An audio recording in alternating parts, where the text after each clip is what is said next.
They told him he didn't belong there.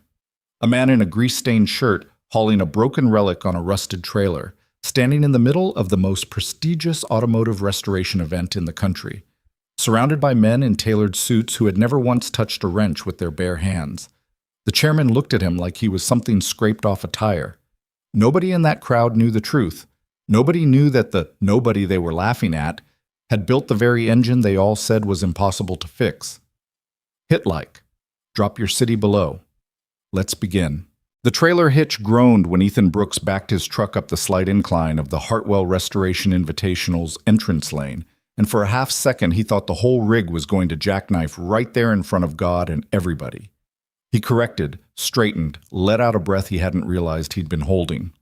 Noah, 7 years old and strapped into the passenger seat with a juice box in one hand and his battered red toy wrench in the other, craned his neck to look through the windshield at the grounds ahead.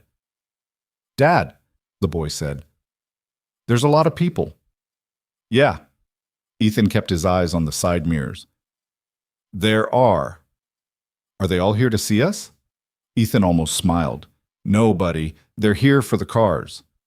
Noah seemed to consider this for a moment, then nodded like it made perfect sense and went back to his juice box. That was the thing about Noah. The kid accepted the world on its own terms without a lot of fuss. Ethan had always figured that was something he'd picked up from his mother. Claire had been like that. Steady, unflappable. She could walk into a room full of strangers and make it feel like a Tuesday afternoon. He missed that about her. He missed a lot of things about her, but that particular quality, that easy, unshakable grace, he missed it most on days like this one, when his stomach was doing something unpleasant and he really could have used someone in the passenger seat who wasn't 7 years old. The Hartwell grounds were something. He'd seen photographs online, read the event's history in a few trade publications over the years, but photographs didn't capture the scale of the thing. White exhibition tents stretched the length of 2 football fields. Chrome and lacquered paint caught the morning sun from every direction. There were Duesenbergs, Packards, a pre-war Bugatti that looked like it had been conjured from a dream. Attendees moved between the displays in clusters, most of them dressed in that specific way that communicated money without advertising it. Linen jackets, good shoes, the kind of sunglasses that don't have visible logos because they don't need to. Ethan was wearing a gray work shirt with a small oil stain near the 3rd button that he'd scrubbed at for 10 minutes that morning and then given up on. His boots were clean. That was about as much as he'd managed. He found the check-in lane and pulled in behind a flatbed hauling what looked like a fully restored 38 Lincoln Zephyr. The trailer behind his own truck carried something considerably less presentable, a 1963 Caldwell Hargrove Sovereign draped in a canvas cover, which mostly succeeded in hiding the fact that the car looked, at first glance, like something that had been stored in a barn for 30 years. Because it had been. A registration volunteer jogged up to his window, early 20s, clipboard, event polo, and Ethan rolled it down. "Name and vehicle class?" "Ethan Brooks. Pre-registration under Sterling Automotive Holdings. 1963 Caldwell Hargrove Sovereign, Class A Heritage." The volunteer scanned the clipboard, made a small check, and handed him a paper wristband. "Pull around to the left, secondary staging area. An event official will come verify the vehicle before you're cleared for competition placement." Ethan thanked him, rolled the window back up, and eased the truck forward. "Are we in?" Noah asked.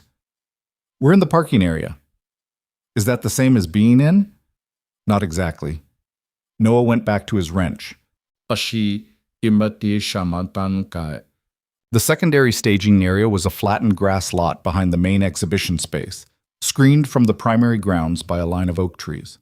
A handful of other vehicles were already there, a few in various states of completion, one covered by a tarp similar to his own. Ethan backed the trailer into an open slot, cut the engine, and sat for a moment with his hands on the wheel. He'd driven 3 hours to get here. Left the shop in the hands of his part-time assistant, Danny, who was 22 and perfectly capable of handling a brake job or an oil change, but had never quite mastered the art of not losing small bolts on the floor.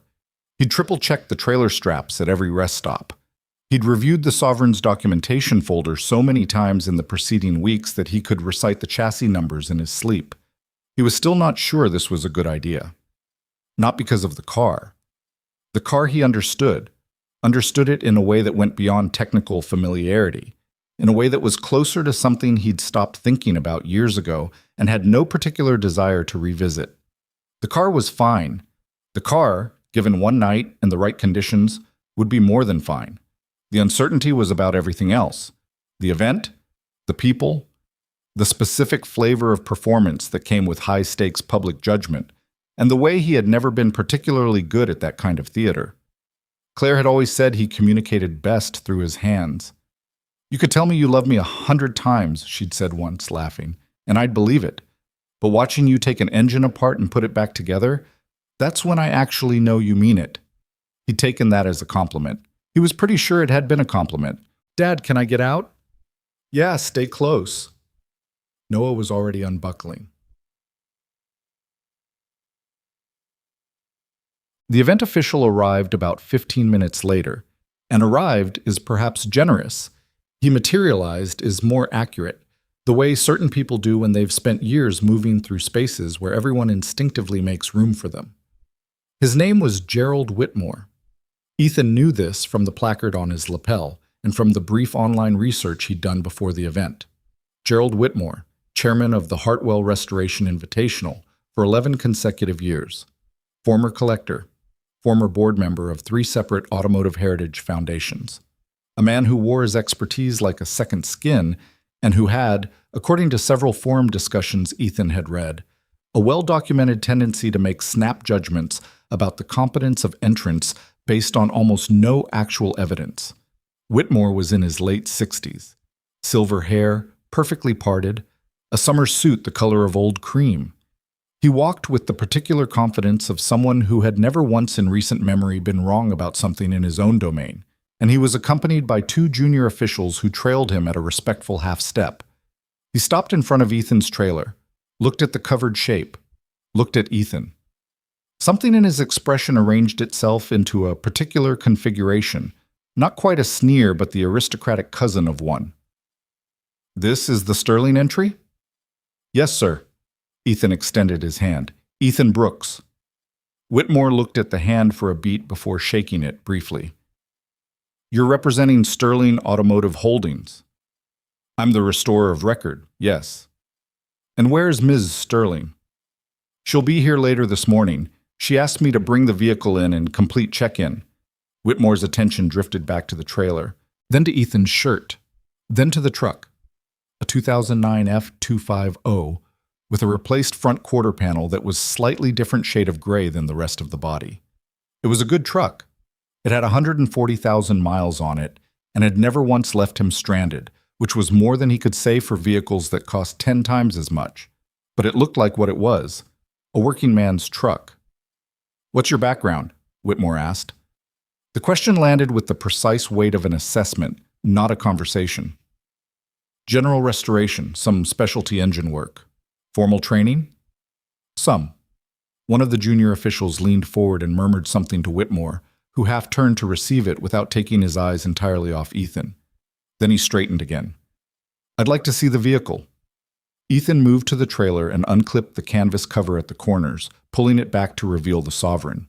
In its current state, the 1963 Caldwell Hargrove Sovereign was not a beautiful thing. The body was original and complete. Ethan would give it that. But years of improper storage had done work on the exterior that no amount of optimism could overlook. The paint, once a deep Venetian red, had oxidized to something that resembled dried pomegranate skin.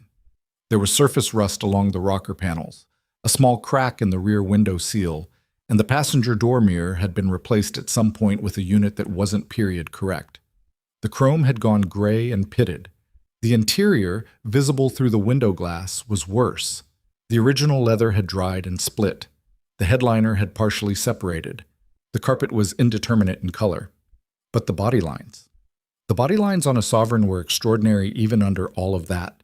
The long hood, the fastback roofline, the way the rear deck swept down in that particular curve that Caldwell Hargrove had never quite replicated in any other model before or after. Even neglected and aged, the car had a kind of structural elegance that was almost annoying, like watching a person of exceptional natural beauty look terrible in bad lighting and still somehow be the most interesting thing in the room. Whitmore did not see this. Or if he did, It didn't register the way it should have. What he saw was a neglected car in the hands of a man with a stain on his shirt. He clasped his hands behind his back and walked slowly around the trailer, examining the vehicle with the expression of a man cataloging disappointment. "The engine?" he finally asked. "Non-operational at present," Ethan said, "which is the stated premise of the restoration challenge. Yes, the challenge requires the engine to be operational by presentation time tomorrow morning." Whitmore came back around to where Ethan was standing. "Has this engine been diagnosed?" "I have a thorough understanding of the engine's condition, yes." "By a certified evaluator?" Ethan paused. "The restoration work is being done by me. The certification of the completed restoration will come through standard Hartwell process at presentation." "Mr. Brooks?" Whitmore's tone shifted into something that was professionally patient in the way that a man is patient when he's already decided something and is only going through the motions of conversation out of courtesy. The Caldwell-Hargrove 4.8-liter twin-spline power plant is widely regarded as one of the most technically complex engines of its era. It is not the kind of engine that a general shop mechanic, he let the phrase sit there a half-second longer than necessary, should be attempting to restore in a competitive context. We have standards here that exist to protect the integrity of these vehicles. The two junior officials looked at their clipboards. A long moment passed. Ethan looked at Whitmore. Not with anger, but there was nothing heated in his expression. He looked at him the way you look at a forecast that's wrong. Calm observation of an incorrect assessment. "I understand," Ethan said. "I'm going to flag this entry for secondary review," Whitmore said. "You'll need to present documentation of relevant restoration credentials before we can proceed with competition placement." The documentation was submitted with the pre-registration. "I'll need to review it again." Whitmore held his gaze for a moment. "Some entries don't belong at this level of competition, Mr. Brooks. It's not a personal judgment. It's about the cars." He said it like he was doing Ethan a favor. Then he turned and walked back toward the main grounds, his junior officials folding in behind him. Ethan stood there for a moment, then turned back to the car. He replaced the canvas cover, moving methodically from corner to corner, pressing the clips back into place. Noah appeared at his elbow. "That man wasn't very nice," Noah said. "No." "What did he say?" "He said he wasn't sure we should be here." Noah looked at the covered car, then back at his father. "Can you make it run, Dad?" Ethan finished the last clip. He looked down at his son, at the juice box, the red wrench, the completely sincere face. "Yes." What Ethan did not do was explain himself. He did not call Whitmore back and correct him. He did not produce the documentation folder from the cab of his truck and fan the pages out on the hood. He did not say the things he could have said, things that would have rearranged Whitmore's entire understanding of the situation in about 30 seconds. He had never been good at that kind of thing. Not out of pride. Pride had never been his problem, but because there was a particular kind of self-promotion that had always felt obscene to him, like waving a resume around at a dinner table. If the work was what it was, the work would show it. If it wasn't, no amount of talking would fix that either. This had, over the years, created problems for him in ways that were entirely predictable and that he had never quite figured out how to avoid. Ava Sterling arrived at the Hartwell grounds at 10:30 in a silver car that cost more than Ethan's shop building and was driven by a man who wore a jacket in June without any apparent discomfort. She came through the main entrance with the particular ease of someone who had never in their life had to wonder whether they belonged somewhere, and 3 event staffers materialized within 30 seconds to welcome her. She was 30 years old. She had taken over Sterling Automotive Holdings at 26 after her father's stroke, had turned a declining family asset into one of the most respected collector car acquisition and curation firms in the country, and had a specific reputation in the industry for being extraordinarily hard to impress and entirely worth impressing if you managed it. She also had, as anyone who had ever worked with her would confirm, a deeply unusual hiring process that placed almost no weight on credentials, and almost total weight on a kind of instinct she could not fully articulate, and had stopped trying to explain to people. The instinct was how she'd found Ethan Brooks. She'd been looking for someone to take on the Sovereign, the car that 3 different restoration shops had quoted her on, and then quietly backed away from once they actually looked at the engine. The twin spline was legendary for a reason. A revolutionary double camshaft arrangement with a proprietary valve timing system that Caldwell-Hargrove had never fully documented, even in their own service manuals. Parts were scarce. Expertise was essentially non-existent. The last attempted restoration had ended with the engine in worse condition than before, and its owner had eventually given up and placed the car in storage, where it had spent the following 2 decades before Ava acquired it. The 3 shops she'd approached had all said roughly the same thing. We understand most of it, but the valve timing is a mystery, and without proper documentation, we can't guarantee we won't do more damage trying to fix it. She'd found Ethan through a post on a specialty automotive forum. Not a big post, not a flashy one. Someone had asked a question about the twin spline's phasing mechanism, and a user with the handle EB_garage had provided an answer so technically specific, so precisely worded, that it had stopped Ava mid-scroll. She'd read the response 4 times, then she'd messaged the account directly. "How do you know this?" The response had come 12 hours later. "I worked on the original design team, briefly, long time ago." She'd requested a call, gotten a slightly awkward 20-minute conversation with a man who spoke about engines the way some people speak about music, not performing knowledge, just having it, so completely that it barely required effort to express. He described the twin spline's secondary timing chain tension issue like he was talking about a thing he'd personally built and then spent years thinking about, which, as she would eventually learn, was exactly what it was. She'd hired him on the basis of that phone call, brought the Sovereign to his garage in a small town in western Pennsylvania 3 weeks ago. He'd examined it for 2 hours, asked her a set of very specific questions, and told her it was fixable. Not that it might be fixable, that it was fixable. She'd believed him. She wasn't entirely sure why, other than that the instinct said yes, and the instinct had a better track record than most things she could fully explain. But standing now in the secondary staging area, looking at the canvas-covered car and the quiet man leaning against the trailer beside it, she found herself doing something she didn't entirely expect, which was second-guessing herself. Not about Ethan's competence. She still believed in that. But she'd seen Whitmore's flag in the event system. She had access as a major sponsor, and she'd watched from a distance as the exchange happened. Had watched Ethan stand there and say almost nothing while Whitmore dismantled him in front of his own kid. She walked over. Noah looked up at her and said, "Are you the car lady?" "I am," she said. "My dad says you have a really old car." "I do. Did your dad tell you anything else about it?" Noah tilted his head. "He said it's special." Ava looked at Ethan. "Did you get flagged?" "Secondary review. They want another look at the credentials." "I'll handle that." "You don't have to." "I know I don't have to." She studied him. "Whitmore say anything specific?" A pause. "He suggested the engine might be outside my capability." She waited. Ethan didn't add anything to that. "Does that bother you?" she asked. He looked at the car. "Not really." She wasn't sure she believed that. Nobody liked being called incompetent in public. But there was something in the way he'd said it. Not stoic performance, not suppressed anger, but something more like genuine detachment, like the opinion had landed somewhere in him, and he'd looked at it briefly and then set it aside. "Ethan," she kept her voice even, "I want to be honest with you. I've put a significant amount into entering this event. The Sovereign is supposed to be the centerpiece of what we're presenting. If it doesn't run tomorrow, it'll run. I need more than Ava." He said her name quietly, without challenge, just with a kind of simple directness. "It will run. I can promise you that." She looked at him for a long moment. "Okay," she said.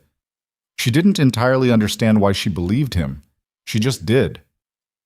The credentials issue took Ava most of the mid-morning to resolve, not because the documentation was inadequate, but because Whitmore had constructed a bureaucratic case that required working through 3 different review channels before arriving at the same answer, which was that everything was in order.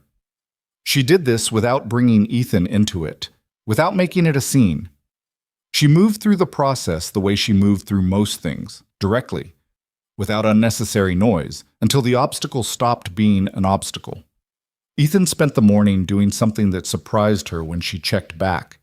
He was sitting on the tailgate of his truck with Noah, who had apparently produced a small notebook from somewhere and was drawing cars in it very seriously, while Ethan watched and occasionally pointed out that the wheels needed to be rounder. It was not the behavior of a man who was worried. She found herself standing at a slight distance, watching this for longer than she needed to, before she caught herself and went to get coffee.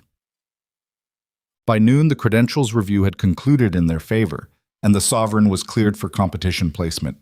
The car was moved to an assigned exhibition slot under one of the large tents still covered, and Ethan spent an hour going over the documentation with one of the event's technical coordinators, a younger man named Marcus who actually seemed interested in the car's history, and asked 3 questions that Ethan answered with the kind of specificity that made Marcus look up from his clipboard twice. Ava watched this exchange too. Ethan didn't notice her watching, or if he did, he gave no sign. The formal presentations would begin at 10 the following morning. The rule was straightforward: engine operational, car presentable, documentation complete. Ethan had approximately 18 hours. At 4 in the afternoon, he loaded Noah back into the truck and drove to the rental cottage Ava had arranged for them.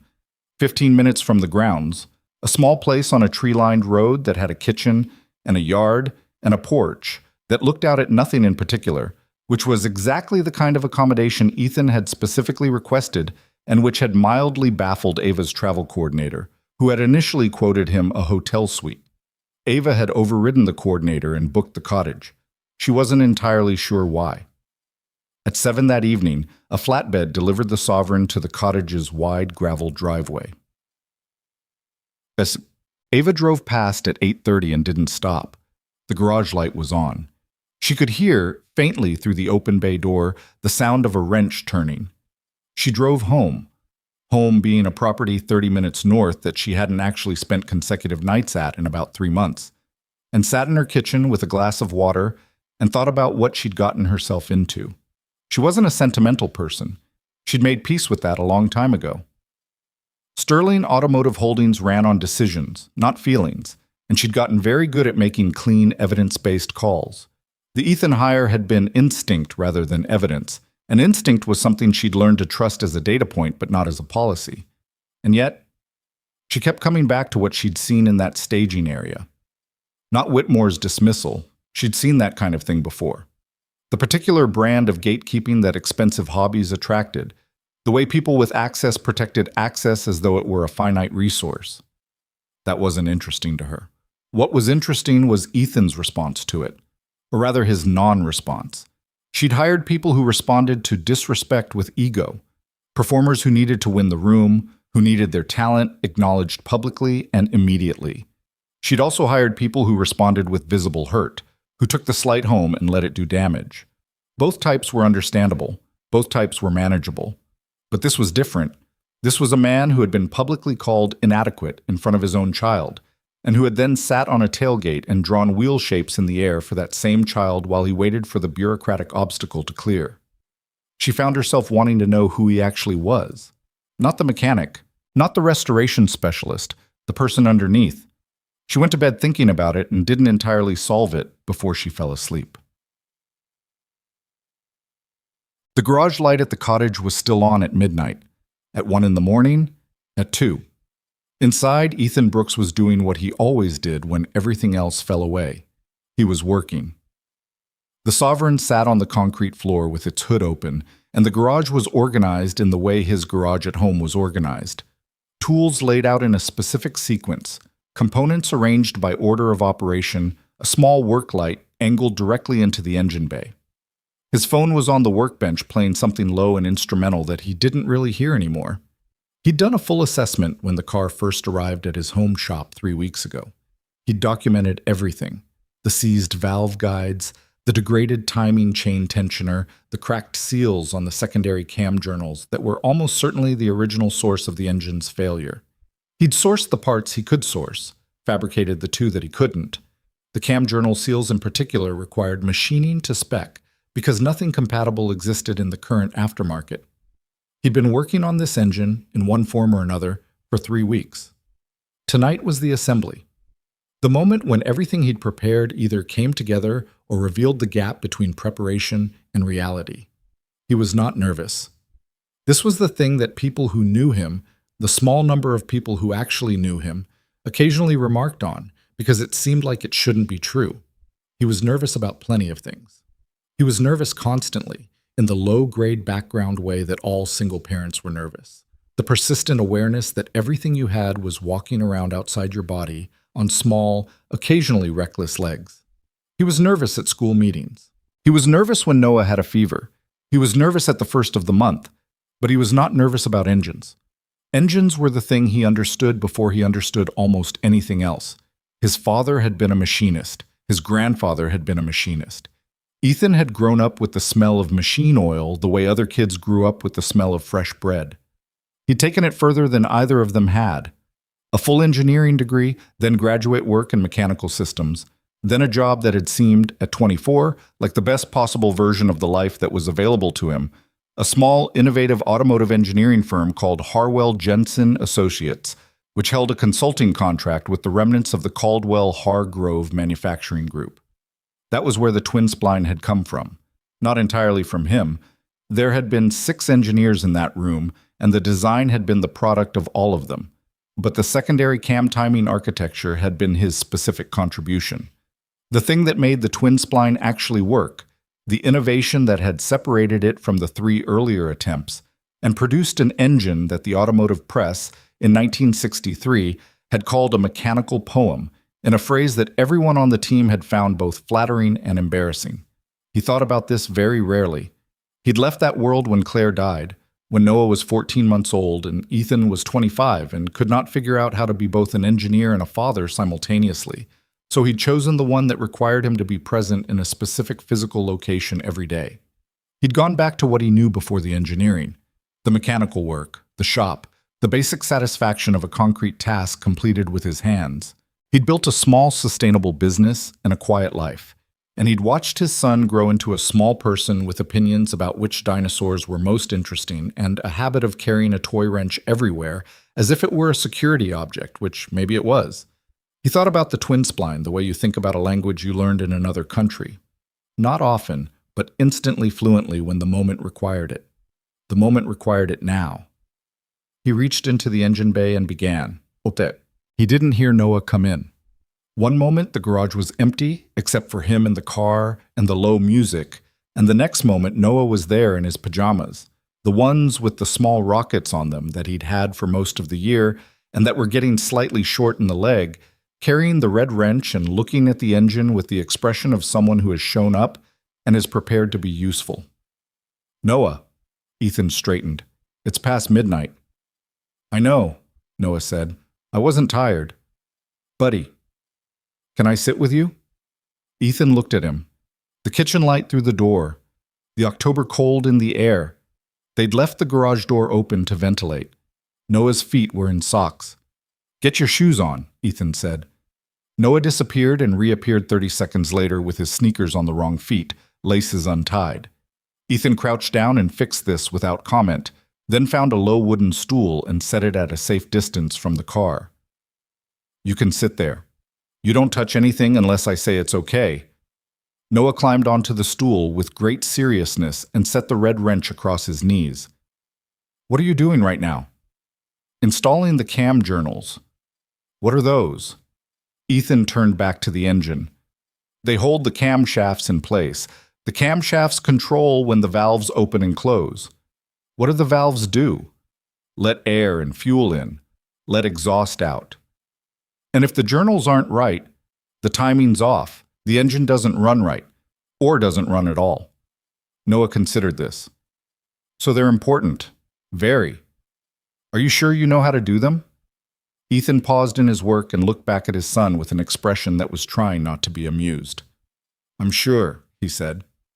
Okay, Noah said, satisfied, and settled back on the stool. They worked like that, Ethan working, Noah watching, and asking questions in the slow drifting way that children ask questions at midnight, half awake, brain in that state where curiosity and sleepiness coexist, for the better part of 2 hours.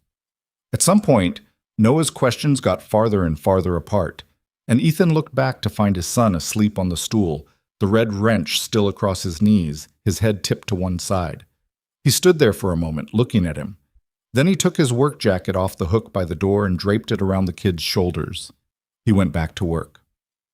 At 4:47 in the morning, Ethan wiped his hands on a rag and stood up straight. He looked at what he'd done.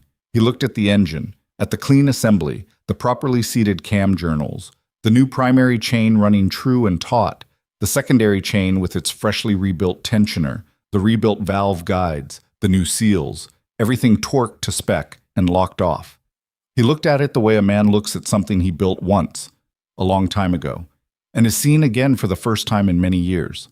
Then he walked around to the driver's side, got in, sat in the cracked leather seat that smelled of age and machine oil, and something faintly floral that had probably been there since 1963, and turned the key. The engine turned over. Once. Twice. A hesitation. He felt it, had expected it, the secondary chain finding its rhythm, and then it caught. The twin spline came alive in the way that it always had, the way he remembered it from the test bay at Harwell-Jensen in 1963. Low and purposeful, and with that specific resonance that came from the double cam arrangement, a sound that wasn't like any other engine of its era, that had a kind of layered depth to it, a sound that a person who knew engines would stop what they were doing to listen to. Ethan sat in the driver's seat for a long moment, hands in his lap, listening. Then, from the stool in the corner, Noah woke up. The boy blinked, looked around, heard the engine, looked at his father in the car. "Did you do it?" he called. Ethan turned and looked at his son through the window. "Yeah," he said. Noah held up the red wrench. Ethan held up his hand. Not a wave. Something quieter than that. An acknowledgement between two people who'd been up all night and had done what they came to do. The engine ran. The garage smelled like oil and cold October air, and something else. Something that had no good name, that was specific to the moment when a thing that was broken becomes a thing that works, when effort converts into outcome. Outside, the first thin gray of morning was beginning at the edge of the sky. In a few hours, they'd go back to Hartwell. Ethan sat in the old car and let it run. The morning came in the way October mornings do in that part of Pennsylvania. Gray first, then a thin gold along the tree line, then something that almost qualified as light but carried cold in it the way a wet cloth carries water, not dramatically, just persistently. Ethan had let the engine run for 11 minutes before he shut it down, listening to it the whole time, feeling for irregularities that weren't there, waiting for the secondary chain to find its final rhythm. It did. Of course it did. He'd set the tension himself, had done the math in his head, and then done it again on the back of a parts receipt at 1 in the morning, and the number was right. The number had always been right. That was the thing about the twin spline's tension spec. It looked wrong on paper until you understood the thermal expansion coefficient of the specific alloy Caldwell-Hargrove had used in the chain links, at which point it became obvious, and afterward you could never quite understand why it had seemed complicated. He carried Noah inside without waking him. The boy was 7, and still light enough that Ethan could manage him from the garage to the cottage's small back bedroom in one trip, shoes and jacket still on, red wrench tucked under one arm like a stuffed animal. He laid him down and pulled the blanket up and stood there for a moment in the dark doorway. Then he went back to the garage, cleaned his tools, and put them away in the order they'd need to come out again that morning. He did not sleep. There was no point. It was 4:50 in the morning, and they needed to be at Hartwell by 8 for the pre-presentation staging window, which meant leaving by 7:15, which meant Noah needed to be up by 6:30, which meant Ethan had approximately 90 minutes of available time in which sleep was theoretically possible. He knew himself well enough to know that 90 minutes of theoretical sleep was worse than no sleep. He'd wake up inside the bad part of a cycle and spend the entire morning operating through gauze. So instead, he sat at the kitchen table with a cup of coffee that he made too strong because he was tired and didn't compensate. And he looked out the window at the gravel driveway where the Sovereign sat on the flatbed in the early morning dark. He thought about Claire. Not in the searching, desperate way he'd thought about her in the first years. That kind of thinking was more like pressing on a bruise to check if it still hurt, and it always did. And eventually you stopped checking as often because the answer was always the same. He thought about her the way he thought about her now, which was more like having a quiet conversation with someone who wasn't in the room. She would have had something to say about this week. about the drive, about Whitmore, about Noah on the stool at midnight with the rocket pajamas and the red wrench. She would have found something in it that he'd missed, some angle on it that made it funnier or more tender or more instructive than he'd seen it. She'd been good at that. He missed that. He missed having someone to hand the story to. He drank his coffee and watched the dark, and at 6:25 he got up and went to wake his son. Noah did not wake easily. He never did. He came out of sleep in stages, each stage more resistant than the last, and the final stage involved sitting upright in bed with his eyes open but nothing behind them for a full 30 seconds before awareness arrived. Ethan had learned to wait out this process without intervention. "We going back to the car place?" Noah asked once he was operational. "Yeah." "Did you fix it?" "Last night. You were there." Noah looked at the red wrench still in his hand. He'd apparently held it through the entire transfer and the whole night, with the expression of someone consulting evidence. "I remember the engine," he said. "It was loud." "It wasn't that loud. It was loud for being just one engine." Ethan couldn't really argue with that. The twin spline had a particular voice.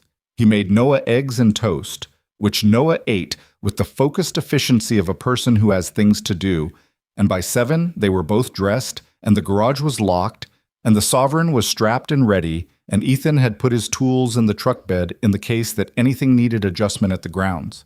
He changed into a cleaner work shirt, gray, same as yesterday's, but without the stain near the third button. And he'd considered for a moment whether to wear something else entirely, something that read differently in that specific environment, and then had decided that wearing something he wasn't was a worse option than wearing something that gave people the wrong impression. He was what he was. The car was what it was. The morning would be what it would be.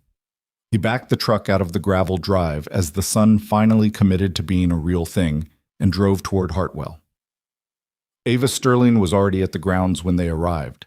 She was standing near the main entrance with a coffee cup and a phone, talking to someone on the phone in the quick, clipped way she talked when the conversation was logistical rather than personal, and she looked up when Ethan's truck pulled in and held up one finger. 1 minute. He nodded and kept going toward the staging area. She found him 8 minutes later as he was unstrapping the Sovereign. "How'd it go?" she asked. "Fine." She waited. With most people, fine was either an invitation to elaborate or a signal to drop it. With Ethan, she was learning, it was usually just an accurate summary of the situation in the fewest available syllables. "It runs?" she asked. "It runs." She exhaled something that wasn't quite a sigh and wasn't quite relief. Something in between. "I want to hear it." "You'll hear it at presentation." "Ethan." "Ava." He said her name with that same flat directness as yesterday, not unkind, just undecorated. "The engine works. If you'd like, I can start it right now and you can listen to it, but nothing will be different about it by presentation time. Starting it twice doesn't make it more real." She looked at him. "You're frustrating, you know that?" "I've been told." "By who?" A pause. "My wife. Mostly." The word sat there between them for a moment. Ethan went back to the straps. Ava looked at the covered car and then at the back of his head and then at the ground, and there was a quality to the silence that was different from the silences before it. Something had shifted in the room, so to speak, though the room was a gravel lot at 7:15 in the morning, and shifting was probably too dramatic a word for what had happened, which was simply that a piece of information had moved from one column to another. She knew he was a single father. That had been in the basic background she'd assembled before hiring him.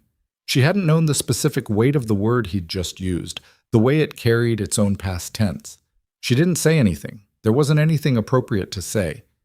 She just went back to her coffee. Noah appeared from the passenger side of the truck with the red wrench and his jacket half on. "Hi," he said to Ava.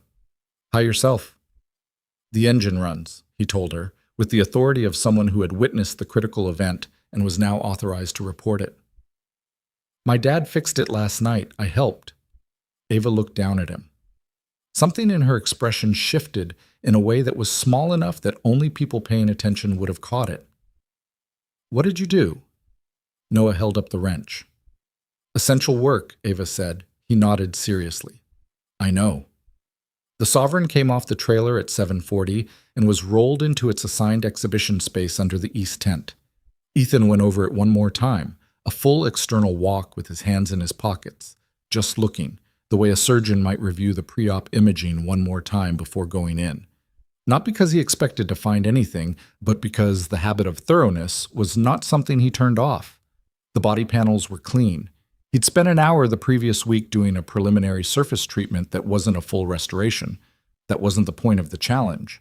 But that brought the paint back from its oxidized state to something that at least communicated what the color had been. The chrome had been polished. The interior had been vacuumed, and the cracked leather treated with conditioner that had stopped the splits from getting worse without pretending to heal them. The car looked like what it was, a 60-year-old vehicle that had been properly cared for by someone who respected it, but wasn't interested in making it into something it wasn't. Its age showed. Its quality showed too. He checked the engine bay one more time, which was unnecessary, and he knew it was unnecessary, but he did it anyway because the cam journal seals were new fabrications, and he wanted to see if there was any seepage after the overnight run. There wasn't. The seals had held perfectly. Of course they had. He'd machined them to spec, had pressure tested them himself at the shop 3 days earlier. "It's clean," he said to no one in particular. "What?" Ava was standing nearby. "Nothing, just talking to myself." "That's a habit you should probably worry about." "Probably." He lowered the hood. She was watching him with the expression she'd had several times since yesterday. The evaluating look, the one that wasn't hostile but wasn't comfortable either, that felt more like someone taking a measurement they didn't yet know how to use. "Can I ask you something?" she said. "Sure. Why did you come to this specific event? I offered the alternative, straight private assessment, no competition, just certification. You could have done that." He wiped his hands. "You wanted Hartwell. I wanted the car certified. The venue was your call." He looked at her. "You said the Sovereign deserved a proper stage." She had said that. In the second call they'd had, when they were discussing the terms. She'd said it half rhetorically, the kind of thing you say when you feel strongly about something without being sure you'll act on it. She was surprised he'd remembered it as a specific instruction. "I meant it," she said, "but I didn't mean you had to. The car belongs here." He said it simply, without drama. It's one of 6 fully surviving Sovereigns in the world. The twin spline in its unmodified form hasn't run in a competition setting in over 40 years. Whatever Whitmore thinks about me, the car belongs here. She looked at him for a long moment. "And you? Do you belong here?" He thought about it, which was interesting. He actually paused and thought about it rather than deflecting or answering reflexively. "I don't think about it that way," he said finally. "How do you think about it?" "I think about whether I can do the work, whether I did it right." He picked up his tool bag. "Everything else is noise." She watched him walk toward the tent with the tool bag over his shoulder, and she stood there in the morning light with her coffee going cold, and thought that she had not, in her adult life, met very many people who actually lived like that, who genuinely seemed to mean it, who weren't performing the philosophy while privately caring enormously about the noise. She wasn't sure she believed it entirely, but she wanted to. The presentation window opened at 10, and the grounds filled quickly. By 9:30, the main exhibition spaces were well attended. A Saturday at Hartwell drew a specific crowd, educated and specific in their interest. People who understood the difference between a restoration and a recreation and cared about that distinction. The level of conversation was high. The level of judgment was also high. This was not a county fair with vintage cars as decoration. This was the thing itself, the real community of the work, and it had a particular intensity that came with that. Ethan felt it when they brought the Sovereign into presentation position. Not anxiety. The closer he got to the actual moment of the work, the calmer he got, which was either a professional virtue or a character anomaly, depending on how you thought about it. But he felt the atmosphere, the attention, the way people slowed as they passed the Sovereign, looking at it with the particular focus of someone who knows what they're looking at. A small cluster formed without announcement. People always clustered around the Sovereign when they had access to it, not because it was flashy, not because it announced itself, but because if you knew what it was, you stopped. You stopped the same way you stopped when you heard something being played exceptionally well in another room. Something in you recognized quality before your brain processed it. Whitmore appeared at 9:50, moving through the tent with his two attendants. He did a circuit of the competition vehicles before arriving at the Sovereign, and when he did, he stopped. His expression was, Ethan watched this from 15 feet away, with a level of interest he wasn't going to admit to, complicated. He looked at the cleaned chrome, the treated body, the engine bay with the hood up and the assembly visible. He leaned in close to examine the cam journals without touching anything, which was the correct way to examine them, and something moved through his face that was difficult to read. "This is the work of your restoration?" he said to Ethan, without turning around. "Yes, sir." "The seals on the secondary cam journals, these are—" He stopped, leaned closer. "These aren't factory spec. They're manufactured to the original Harwell-Jensen engineering specification, which predates the factory production run by approximately 9 months. Whitmore turned. "How would you have access to pre-production engineering specifications?" "Research," Ethan said. It was technically true. Whitmore's eyes stayed on him for a moment. Then he turned back to the engine and said nothing for a long time, which was its own kind of comment. "We'll hear it at 10, he said finally, and moved on. Ava appeared at Ethan's shoulder. "What was that?" He noticed the seals. "Is that good or bad?" "He knows they're right. He just doesn't know how they're right." She looked at him. "Is there something you're not telling me?" "Plenty," Ethan said. She opened her mouth to follow up on that, and then the 10 o'clock chime sounded on the event speaker system, which was the signal for presentation to begin, and the moment passed. Ethan took a breath, looked at the engine one more time, looked at Noah, who was sitting on a folding chair 6 feet away with the red wrench in his lap, and the expression of absolute focus that Ethan recognized as his game face expression, the one he got before a soccer match. "Here we go," Noah said. "Here we go," Ethan agreed. He got in the car. The crowd that had gathered around the Sovereign was larger than he'd expected. 20, maybe 25 people, including several who had clearly come from other parts of the grounds, when word moved that the Sovereign was in presentation. It was one of those invisible mechanisms that operated at these events. Information traveling through a crowd in ways that had nothing to do with announcements. He could see Whitmore to his left, standing with his arms at his sides, face carefully neutral. He could see Ava standing near the tent pole, coffee cup still in hand, not looking at him but at the car. He could see Noah on the folding chair leaning slightly forward. He turned the key. The twin spline caught on the second rotation, slightly slower than the overnight start, which was expected in a cold ambient temperature, and then it opened up. The sound rolled out from under the hood and through the tent, and there was a quality to it, a specific resonance in the low register that was simply not reproducible by any other engine of that era. Several people in the crowd went still in the way people go still when something unexpected happens, and a few moved instinctively closer, the way you move toward a sound that you want to understand better. Ethan let it idle. He did not rev it. He sat with his hands in his lap and let the engine speak for itself, which was all he'd ever believed needed doing. The sound ran through the tent for 45 seconds, maybe a minute. Then a voice said, from the left side of the crowd, "Shut it down!" It was not Whitmore. It was an older voice, rougher, with a specific authoritative quality that came not from position but from knowledge. The voice of someone who knew exactly what they were hearing and needed a moment of silence to be certain they were right. Ethan shut the engine down. The crowd parted slightly to let the speaker through. He was in his late 70s at minimum, heavy through the shoulders, white-haired, wearing a canvas jacket that was at least 20 years old. He walked with a slight list to the left that suggested either an old injury or a long-standing stubbornness about acknowledging one. He came to the front of the crowd and stood at the open engine bay and looked at it for a very long time without speaking. Then he looked up at Ethan, who had gotten out of the car and was standing at the driver's door. "Where did you learn to set the secondary timing chain on a twin spline?" the old man said. The tent was quiet. Not performing quiet.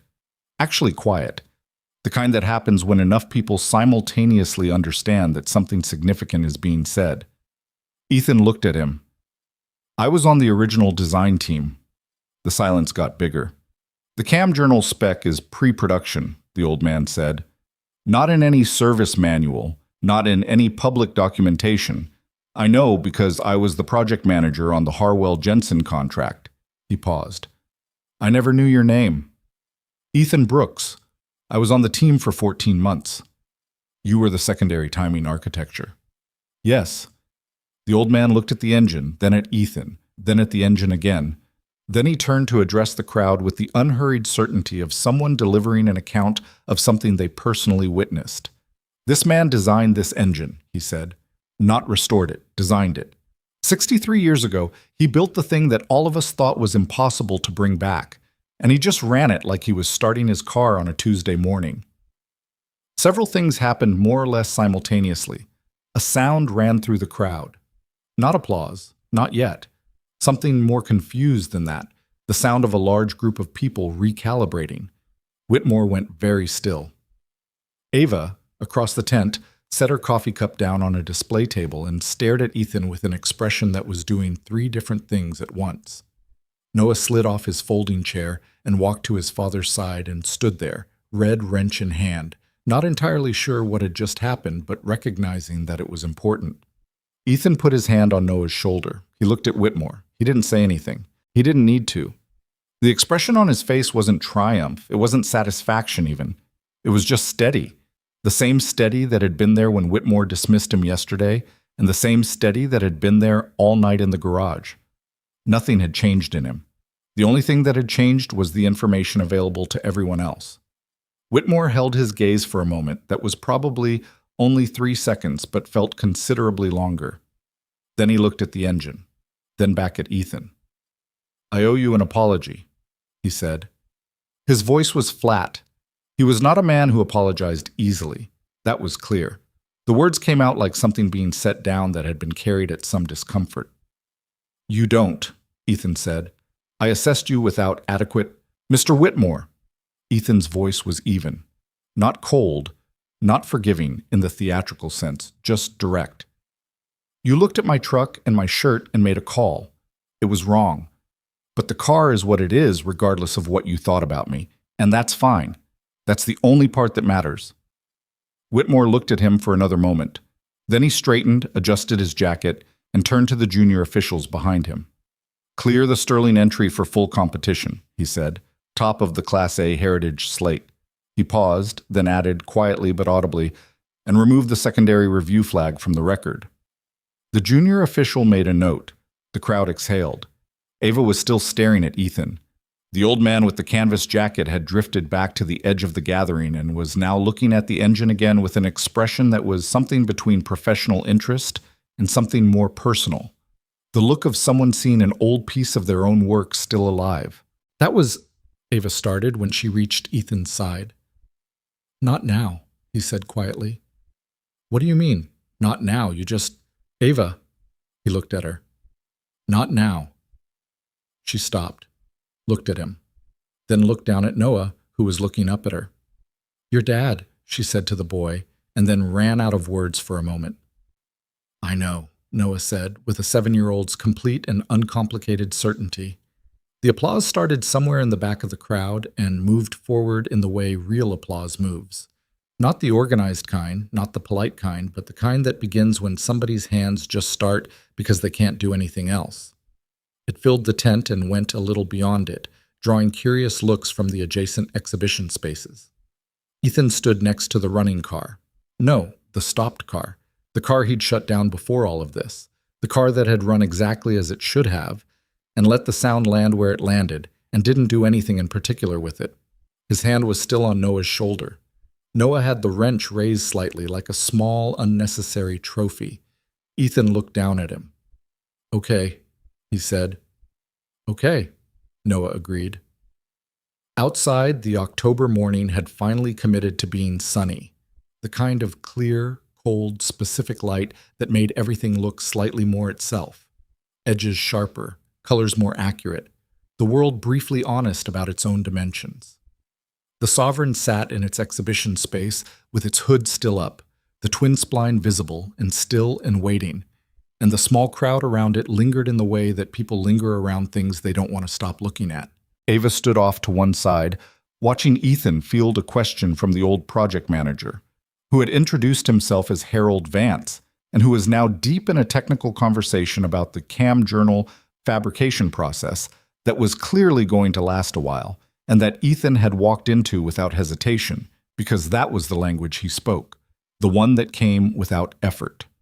She watched him talk and watched his hands move when he was describing something mechanical, and she thought about a phone conversation 4 weeks ago in which a man with a quiet voice had described an engine's timing problem in a way that had made her stop scrolling and pay attention. She'd hired him because the instinct had said yes. She'd spent the past 2 days being uncomfortable about whether that instinct was sound.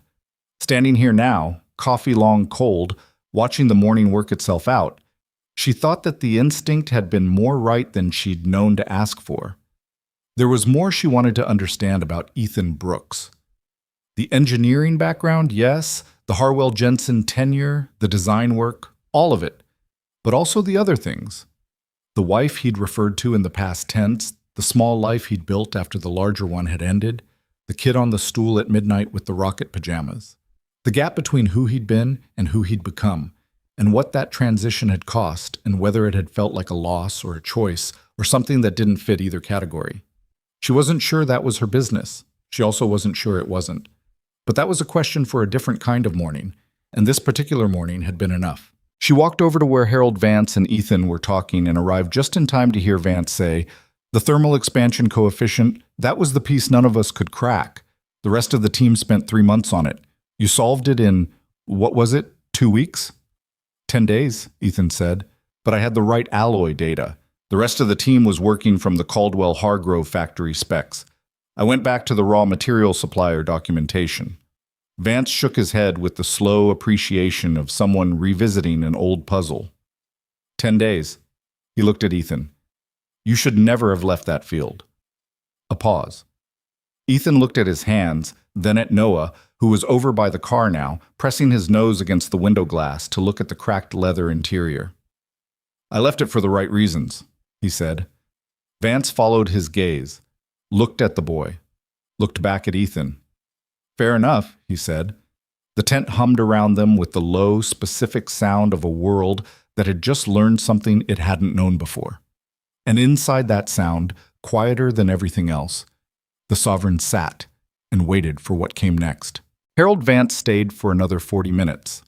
That was the thing about men like Vance, men who had spent their careers inside the specific, insular world of precision engineering.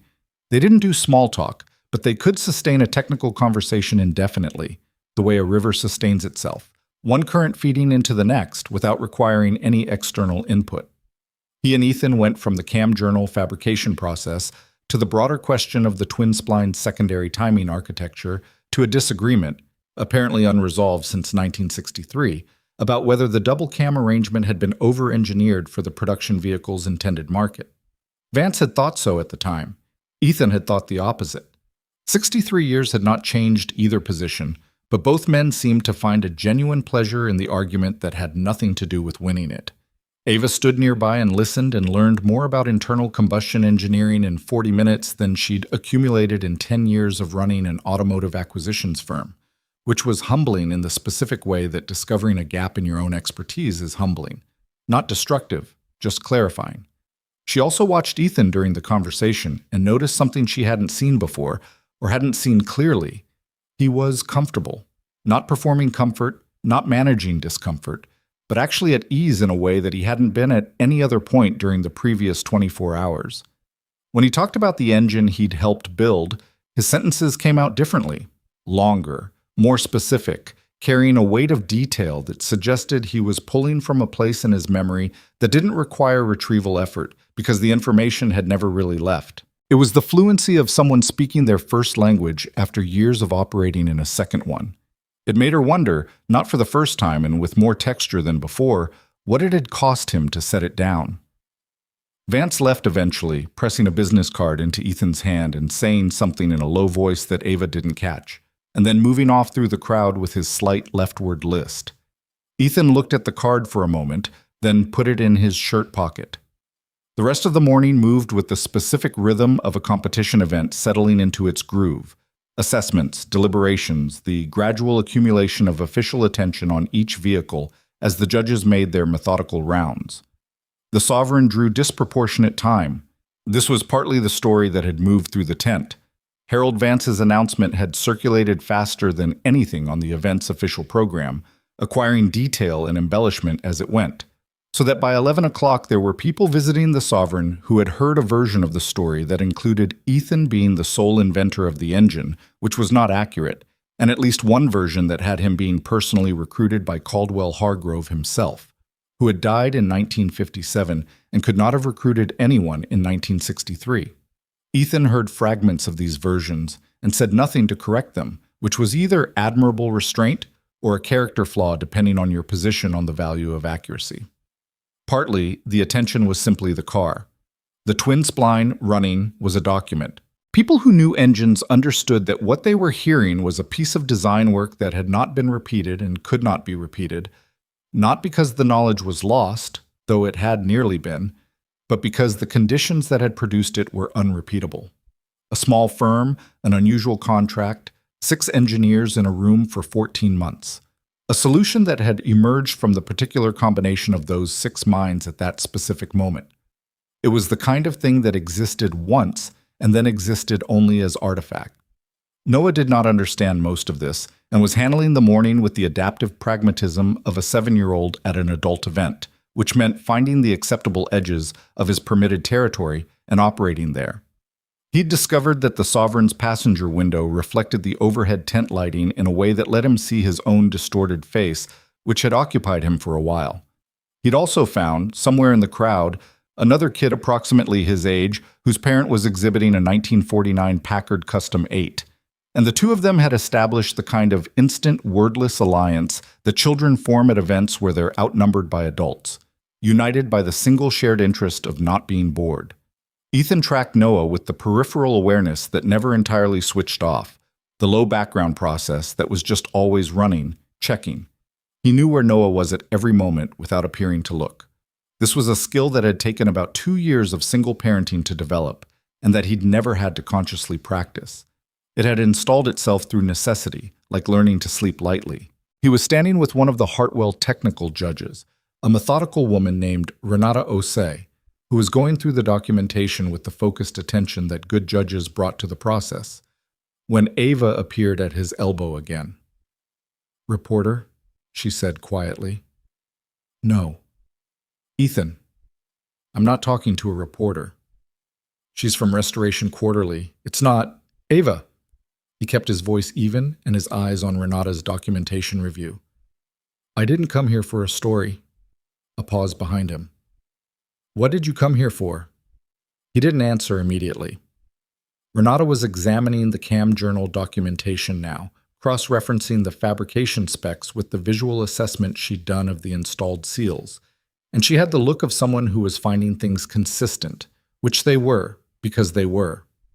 "The car deserved it," he said finally, which was the same answer he'd given before, and he knew Ava knew he was repeating it, and he also knew she wasn't satisfied with it, and he didn't have a better one right now.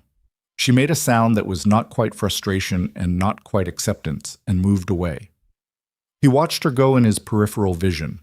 She moved through the crowd the way she moved through everything, with a quality of ownership that wasn't arrogance exactly, more like someone who had learned early that apologizing for taking up space was a waste of everyone's time. He respected that about her. He also thought it was the specific quality that made her hardest to deal with when your position was that you didn't want to be handled. Renata closed the documentation folder and looked up. "The fabrication work on the cam journals is extraordinary," she said. "I want to be direct with you about that. I've assessed 6 twin-spline restorations in my career, all partial, none successful, and none of them got the secondary timing seals right because they were working from the production documentation. These are pre-production spec." "Yes." "Where did you source the specification?" He'd been asked this twice now. "Original engineering documentation," he said, which was accurate. "From Harwell Jensen. Their archive was acquired by, I think, Meridian Heritage Holdings about 15 years ago. They're notoriously protective of it." "I had access." She looked at him. She was around 50, sharp in the way that people who have spent decades examining fine detail are sharp. Nothing escaped her for long. "You were on the team," she said. It wasn't quite a question. "Secondary timing architecture," he said. She set the folder down on the hood of the car very carefully, with the reverence people unconsciously showed objects they had just learned to see differently. "I need to note that in the formal assessment," she said. "That's fine. It changes the category of what this is. It moves from restoration to, I'm not sure we have a formal classification for what this is, actually. You didn't restore this engine. You rebuilt your own work." Ethan thought about that for a moment. It had an accuracy to it that was strange to sit with. "Is that a problem?" "No." She picked up her pen. "It's remarkable. Those aren't the same thing." The formal assessment concluded at 12:30. The judges convened in a closed session that, by Hartwell tradition, lasted no more than 90 minutes. Ava had arranged a catered lunch in a private area of the grounds for herself, Ethan, and Noah, which was considerably nicer than what Ethan would have arranged for himself, which would have been the sandwiches he'd packed in the truck cab. Noah ate 3/4 of a chicken sandwich and then asked if he could have dessert before he'd finished, which was the same negotiation they had at every meal, conducted identically with the same predetermined outcome. "Finish what you have," Ethan said, "but the dessert might get cold." "Dessert doesn't get cold. Some desserts do." Noah ate the remainder of the sandwich with theatrical speed. Ava watched this exchange with something in her face that Ethan caught briefly before she composed it into something more neutral. Not pity. It wasn't pity. Something more like recognition of a thing she hadn't expected to see. "Does he always negotiate?" she asked. "With everything," Ethan said. "Good instinct for business." "I'm not sure I want him in business." "What do you want for him?"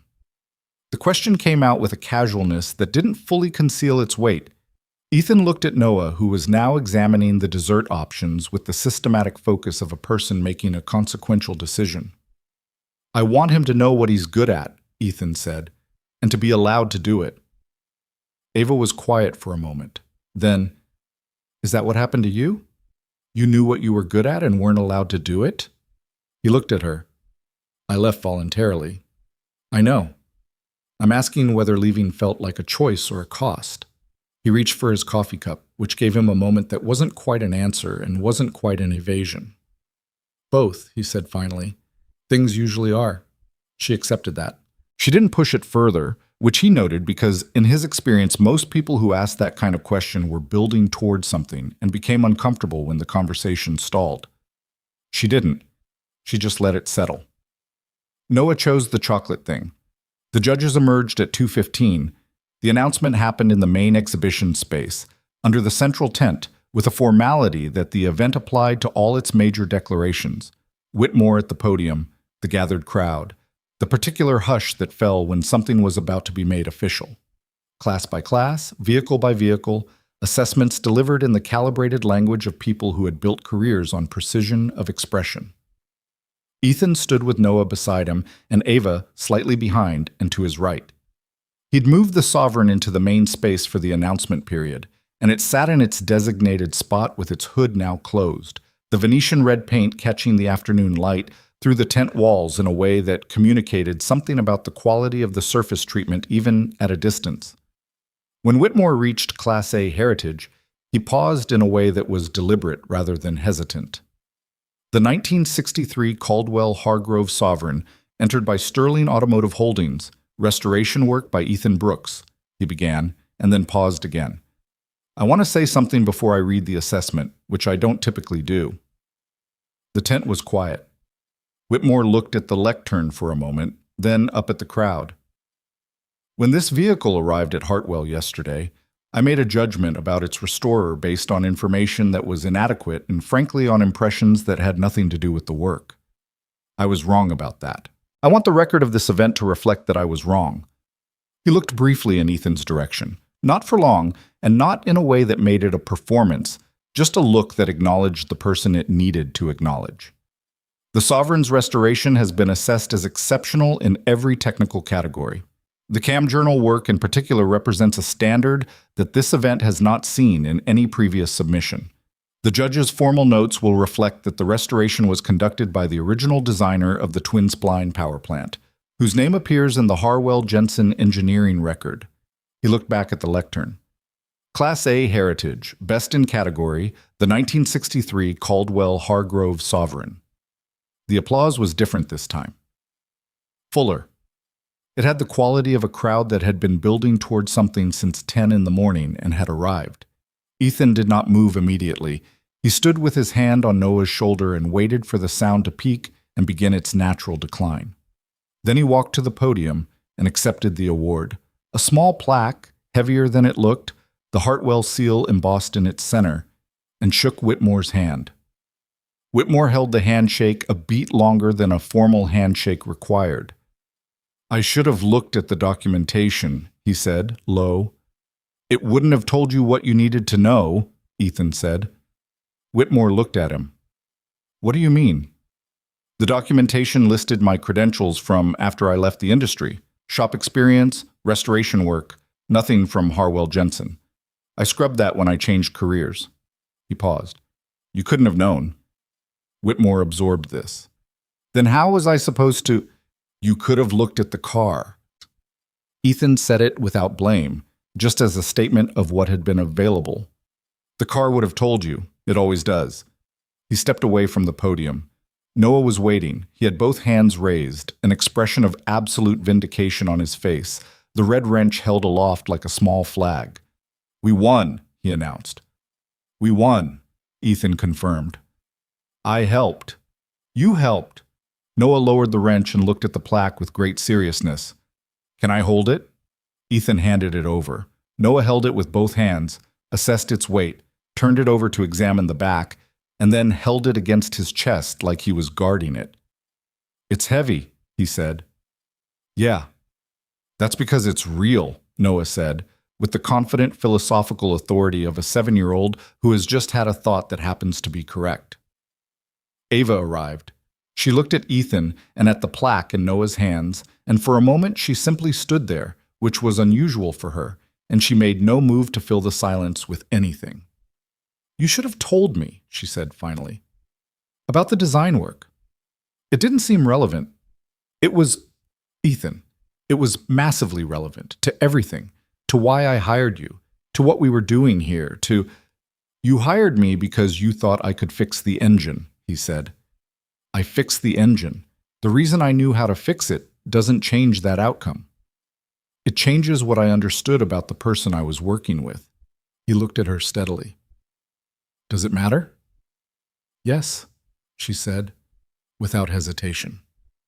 "It matters to me." He looked away briefly, at the car, then back. "I didn't leave that part of my life behind because I was ashamed of it. I left because Noah needed me somewhere specific every day.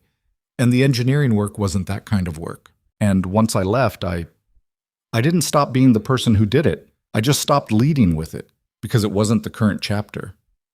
And now? Now someone asked me a question that required the answer from that chapter." He paused. "That's all this was." She looked at him for a long time.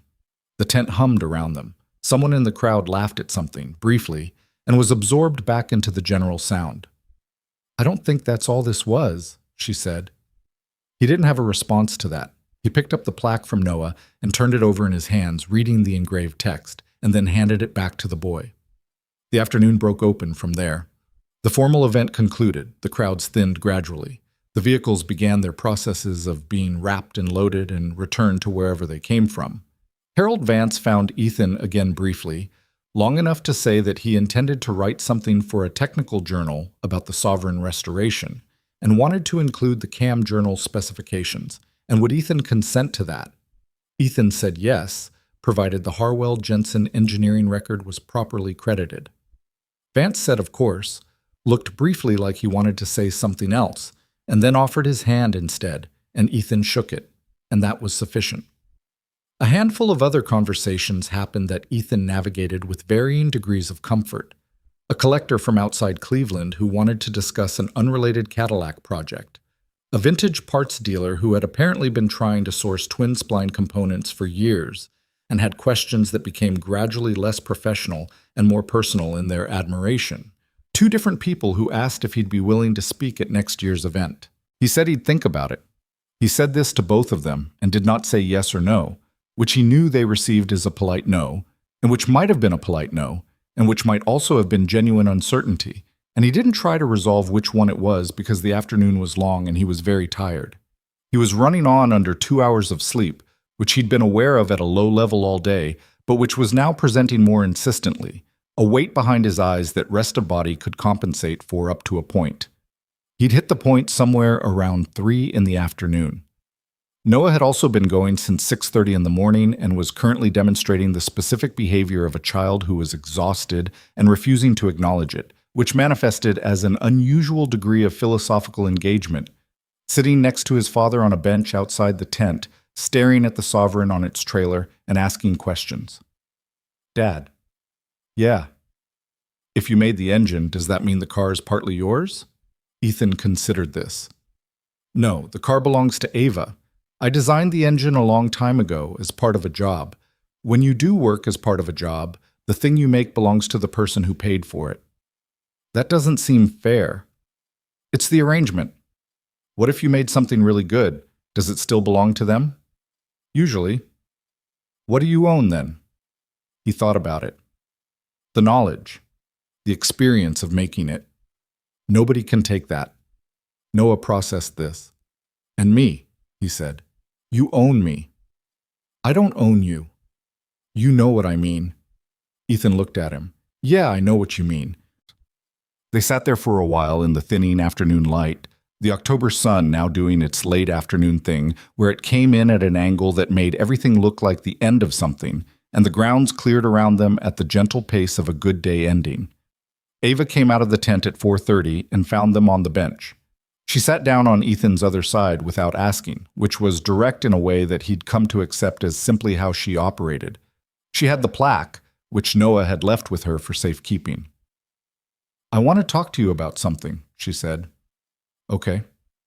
Not tonight. Tonight I think you should go eat something and sleep for 12 hours. 8, he said.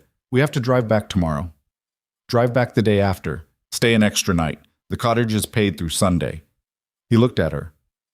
You don't have to... Ethan, she held his gaze. Let me do something without you arguing about it. A moment. Okay, he said. Noah made a small sound of approval. What did you want to talk about? Ethan asked. Tomorrow, she said. Not tonight. You're going to tell me it's business. It is business. But not only business. She was quiet for a moment. The late light caught the side of her face, and she was looking at the Sovereign on its trailer, at the shape of it under the October sky. And her expression had the quality of someone looking at something they'd invested in and watching it pay back in a way that exceeded the original calculation. I don't know yet, she said honestly. I'll know better tomorrow.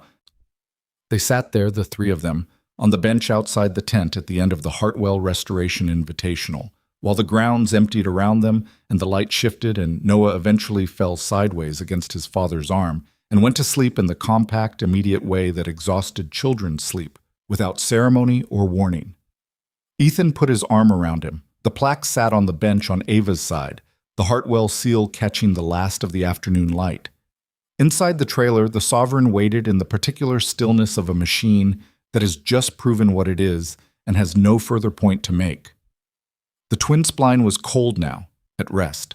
All its components settled into the specific relationship with each other that Ethan had spent years thinking about and one night rebuilding, and it was correct. Every angle, every tolerance, every seal and chain and valve guide, correct. He had built it correctly the first time, 63 years ago, in a room with 5 other people in a specific kind of concentrated effort that a person might get 2 or 3 opportunities at in a life if they were paying attention and a little lucky. And then, last night in a rented cottage garage in rural Pennsylvania, with his son asleep on a stool in the corner, he had built it correctly again. He thought about what Renata Ose had said. You didn't restore this engine, you rebuilt your own work. There was something in that he was still working out the meaning of. Not technically. Technically, it was straightforward. But the other meaning, the one underneath. Whether rebuilding something you'd built before was a return or a continuation, whether the person doing it was the same person who had done it the first time or someone different who happened to carry the same knowledge. He thought he might be closer to understanding it than he'd been this morning. He wasn't there yet. Noah's weight was warm against his side. The day wound down around them, and Ethan sat with it and did not rush it toward anything. Noah slept for 11 hours. Ethan knew this because he was awake for most of them. Not from worry, not from the residual caffeine of too much bad coffee, but from the particular wired stillness that followed extended effort, the state where the body was spent but the mind hadn't received the memo yet. He lay in the cottage's second bedroom and looked at the ceiling and listened to the quiet, which was the specific quiet of a rural property at night. Not silence exactly, but a textured absence of human noise. Wind in the oaks outside, something small moving in the yard, the occasional distant sound of a car on the road half a mile away. He thought about the day. Not in an anxious way. There was nothing unresolved that required working through. The car had run. The assessment had been favorable. Whitmore had done what a man with some real integrity did when confronted with a mistake, which was acknowledge it publicly and move on. Harold Vance had shaken his hand and looked at him with the specific expression of a man realizing that a piece of his own history was still operational in the world, and there was something in that Ethan hadn't expected to feel as much as he did. He thought about Ava's question from the bench. Was leaving a choice or a cost? Both, he'd said. He'd meant it. But lying there in the dark with the ceiling above him and the sound of his son sleeping down the hall, he thought about which part of the answer was larger and found that he genuinely didn't know. Some days it felt like the clearest decision he'd ever made. Other days, not often, but on certain days, usually in the early hours when his defenses were low, he could feel the shape of what he'd set down. Not the career specifically, something harder to name. The particular satisfaction of work that pushed you to the limit of your own understanding. The experience of being in a room with people who were doing the same thing at the same level and knowing that the combination was producing something none of you could produce alone. He hadn't felt that in 8 years, until last night, in the garage, when it had returned so completely and without warning that it had taken him a moment to locate what the feeling was. He fell asleep somewhere after 2 in the morning and woke at 7 to Noah standing in the doorway with the red wrench and a very direct expression. "I'm hungry," Noah said. "Good morning to you too." "Good morning. I'm hungry." Ethan sat up. His back had a complaint, which it had been lodging with increasing frequency over the past year, a low-grade objection to the combination of physical work and insufficient sleep that he managed by ignoring it until it became impossible to ignore. This morning, it was manageable. "Give me 5 minutes." "Can we have the eggs again?" "We're at a cottage, not a restaurant." "The eggs here are better than our eggs." "The eggs here are the same eggs. They come from the same chickens." Noah considered this. "Different chickens." "Different chickens," Ethan conceded. "Same species." He made eggs. Noah ate them with the same focused efficiency as the morning before, apparently satisfied by the chicken taxonomy resolution. Outside the cottage windows, the Sunday was arriving in a cleaner way than Saturday had. The October cold still present, but the light coming in bright and direct. No gray preamble, just morning deciding to be itself without qualification. Ava had said she wanted to talk. Ethan had thought about this too, in the wired hours of the previous night. He wasn't naive about what was coming, or what was probably coming. She ran a major acquisitions firm. The Sovereign Restoration had gone better than she'd had any reason to expect. He'd been revealed in the most public possible way to possess expertise that was essentially unique in the current market. The business case for whatever she was about to propose was obvious, and she was not a person who struggled to make obvious business cases. What he hadn't resolved was how he felt about it. He was still working on that when his phone buzzed at 8:45. "Cottage or the grounds?" "Your call." He typed back. "Cottage is fine. Noah's here." "That's fine. I like Noah. He'll want to show you the wrench again." "I'll act surprised." He put the phone down and told Noah they were having a visitor, which Noah received as information requiring no particular response, and went back to drawing cars in his notebook. Ava arrived at 9:15 in the silver car, driven again by the jacket-in-June man whose name Ethan still didn't know. She came to the door with 2 coffees from somewhere that had managed to produce better coffee than anything available at the event grounds, which Ethan appreciated more than he showed. And she sat at the cottage kitchen table across from him while Noah conducted an important drawing project at the far end of the same table. She looked different on a Sunday morning. Not casual exactly. She wasn't built for casual in the way some people weren't built for it, where the attempt at relax produced something that looked like effort. But there was less of the operational energy, the always-on quality that she carried through professional environments. She was wearing a dark jacket over a plain shirt, and her hair wasn't the way it had been at the event, and she'd apparently left the performance of the thing at home that morning, which Ethan found he preferred. "How'd you sleep?" she asked. "Not much. You?" "Same." She set her coffee down. "I've been thinking about how to say what I want to say." "Just say it." "I'm getting there." She looked at Noah briefly. He was drawing with the focused inattention of a child who is listening to everything while appearing to hear nothing, and then back at Ethan. "Sterling Automotive has been building something for the past 3 years, not just acquisitions, a restoration program. High-tier, invitation-only, focused on vehicles that everyone else has written off as non-viable. The kind of projects where the conventional wisdom is that the knowledge required no longer exists. Like the Sovereign. Like the Sovereign. Except the Sovereign was the test case. I wanted to know if what I was building was viable before I built it publicly." She wrapped her hands around her coffee.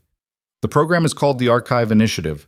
We're working with 4 other vehicles currently, all pre-1970, all with engine configurations that are either proprietary or undocumented. All of them are sitting in climate-controlled storage because nobody credible will touch them." Ethan was quiet. He was listening in the way he listened when something was technically interesting, not passively, but with attention that showed up in small physical stillness. "What kind of vehicles?" he asked. "I'll tell you the full list if we're having a real conversation. But briefly, a 1958 Fontaine Mouret Type 9, which has an engine that was never publicly documented because the firm went bankrupt before they published the service specifications. A 1965 Delbecq Harrow 12, with a known cracked cam bearing that 3 different shops have quoted on and walked away from. And a 1961 Kellerman prototype, a one-off, never put into production, engine designed by a man who died in 1969 without ever writing the specifications down." "The Kellerman," Ethan said. "You know it?" "I know of it. There's a reference in the Harwell-Jensen archive. They were asked to consult on it in 1963 and declined because the project was underfunded. Kellerman was working from memory and intuition rather than documented engineering." He paused. "There are photographs of the engine block in the archive. I've looked at them." Ava set her coffee down carefully. "Why were you looking at them?" "I look at interesting things when I find them." He said it without apology. The Kellerman prototype has a forced induction system that the photographs suggest was decades ahead of its time. If the engine's intact, it's intact. Kellerman maintained it himself until he died, then it passed through his estate twice and ended up with a collector in Vermont who stored it correctly, which is the only reason it's still in the condition it's in. She paused. "Nobody alive has run that engine. The collector doesn't think it can be done. He's open to selling if the buyer can demonstrate a credible restoration plan." The kitchen was quiet except for the sound of Noah's pencil on paper. "What are you asking me?" Ethan said.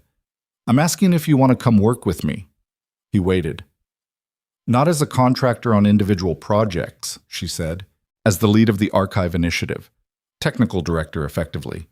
You'd have full authority over methodology, timeline, vendor selection, your name on the work, a salary that is not what you're making running a repair shop in Western Pennsylvania, which I say without disrespect because I know what repair shops generate." She met his eyes. "You'd be the person who decides what's possible." He was quiet for a long time, long enough that she shifted slightly in her chair, which was the first sign of uncertainty he'd seen from her in 2 days. "Say what you're thinking," she said. "I'm thinking about Noah," he said. "I expected that. He's in 2nd grade, he has a school. He has a teacher he actually likes, which is not something you take for granted in second grade. He has a soccer team. He has 2 friends on the block who've been his friends since he was 4.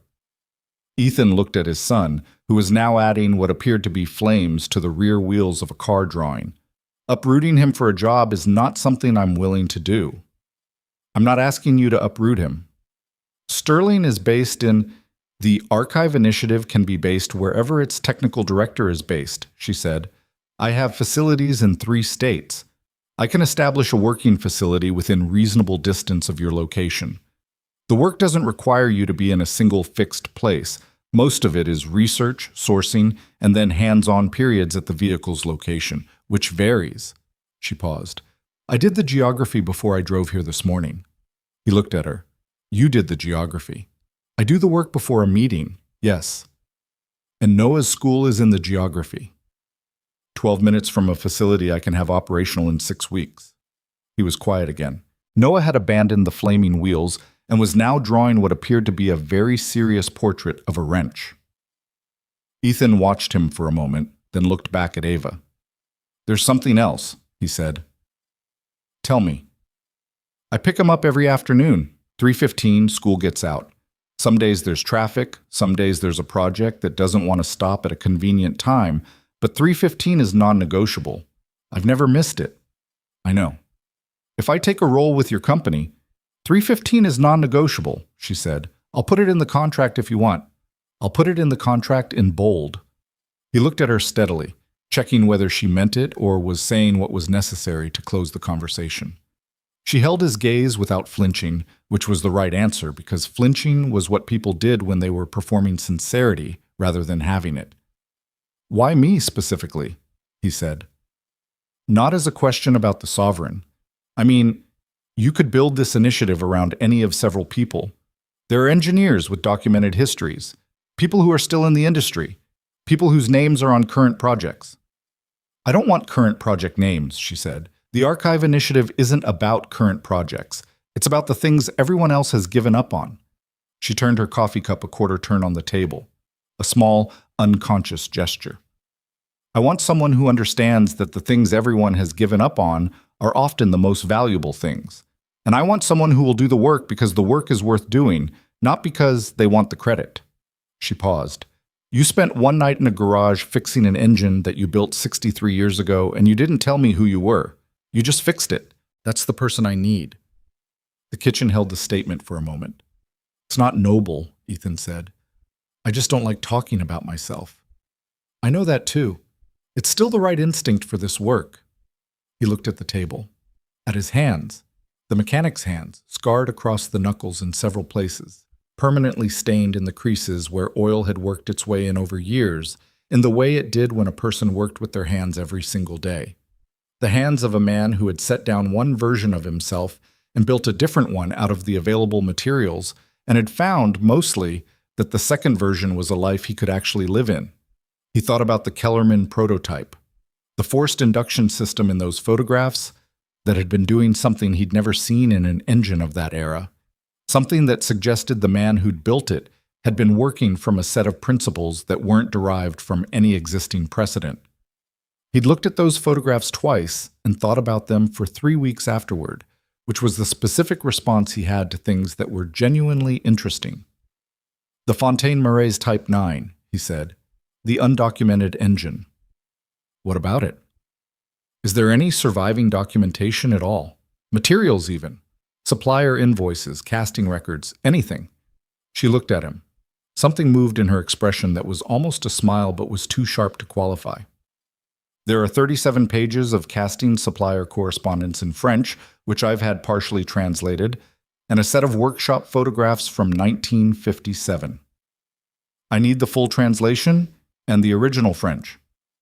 I can have them to you by Tuesday. I'll look at them. She waited. I'm not saying yes, he said. I know. I need to think about it.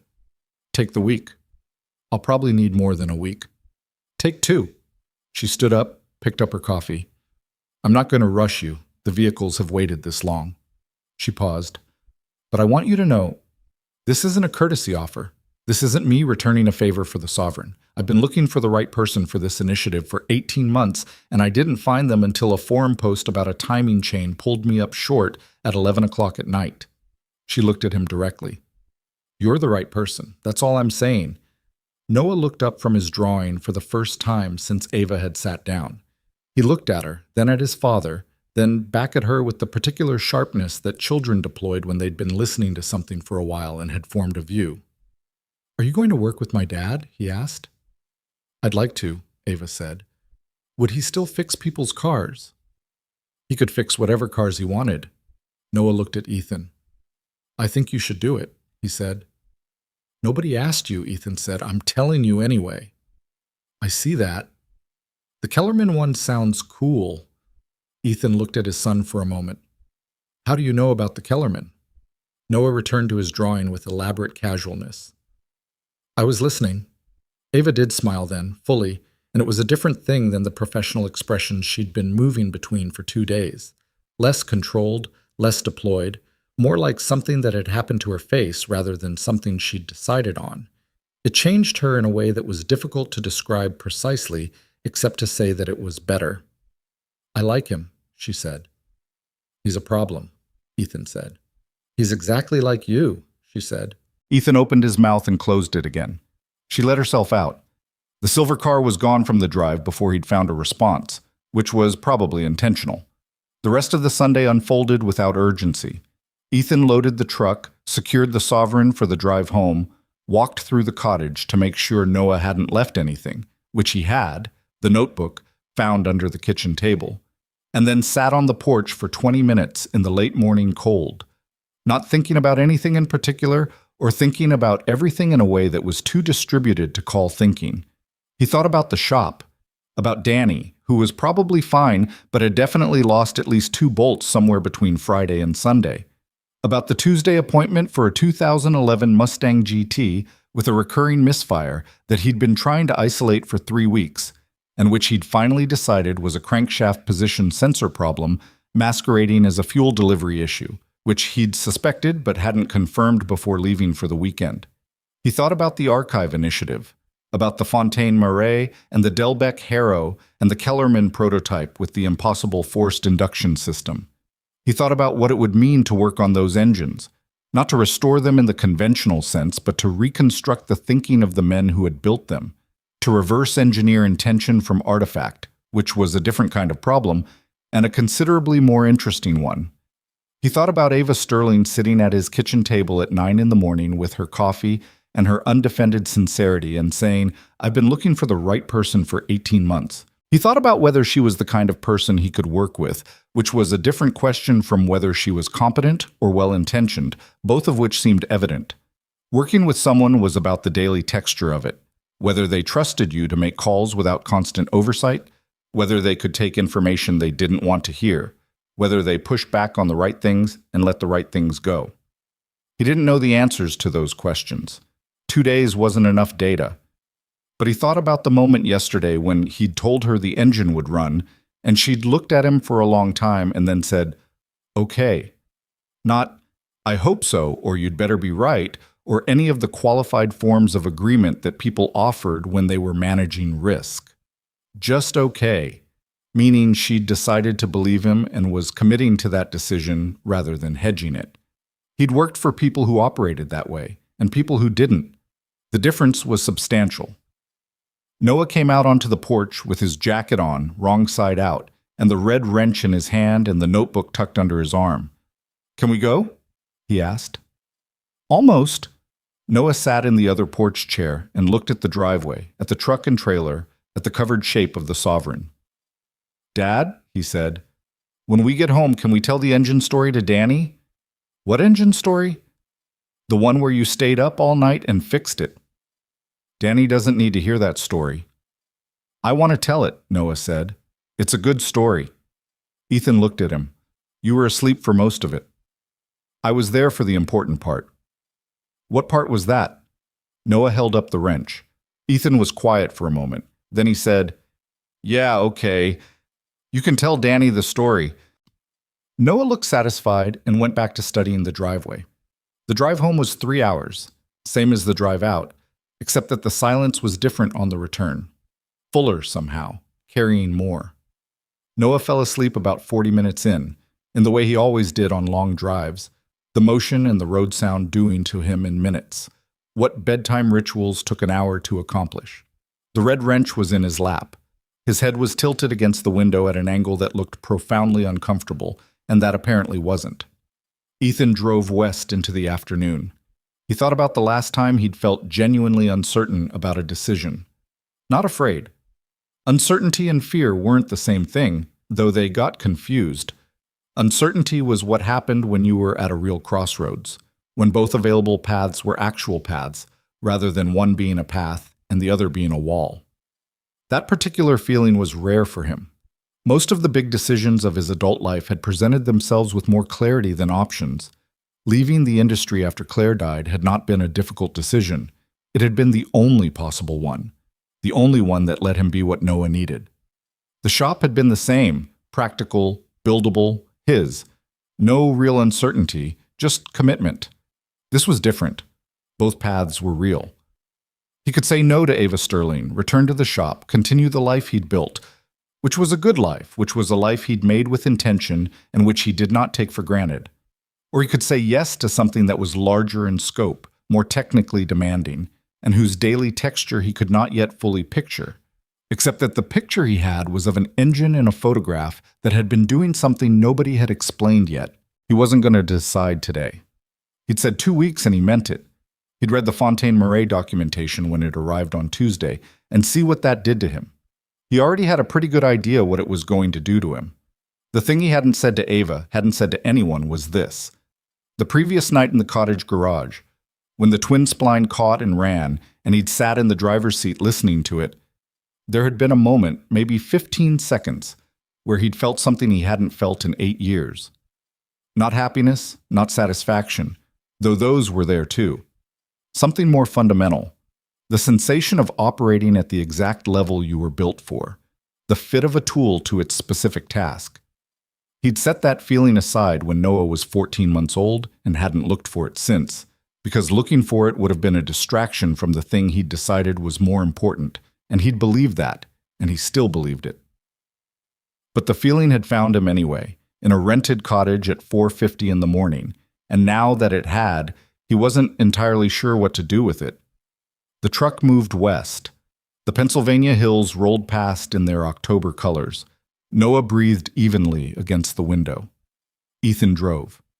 Behind him in the trailer, the Sovereign traveled in silence, its engine cold and patient, and for the first time in a very long time, entirely sound. There was one more thing, small, but not nothing.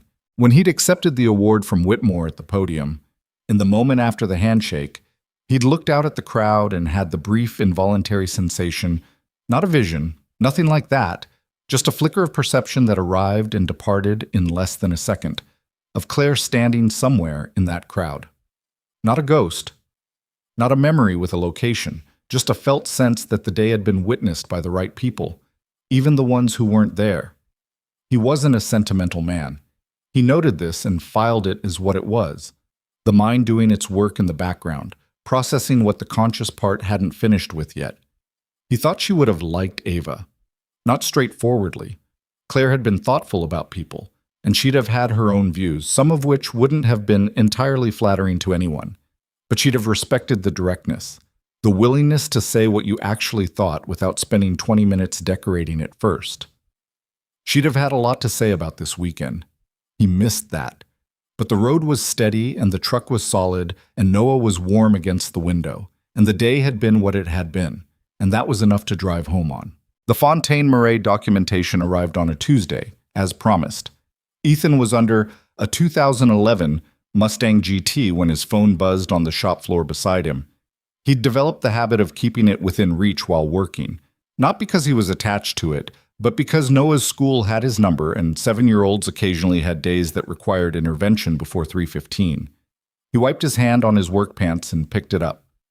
An email from Ava, no message in the body, just an attachment, 37 pages of scanned correspondence, and a separate folder of 22 photographs, all labeled in French. He put the phone down and went back to the crankshaft position sensor. He lasted 40 minutes. The Mustang's misfire problem was, as he'd suspected, the sensor masquerading as a fuel delivery issue, and he had it diagnosed and corrected by noon. He told Danny about the replacement procedure and the patient. Specific way he explained things to Danny. Not condescending, just thorough.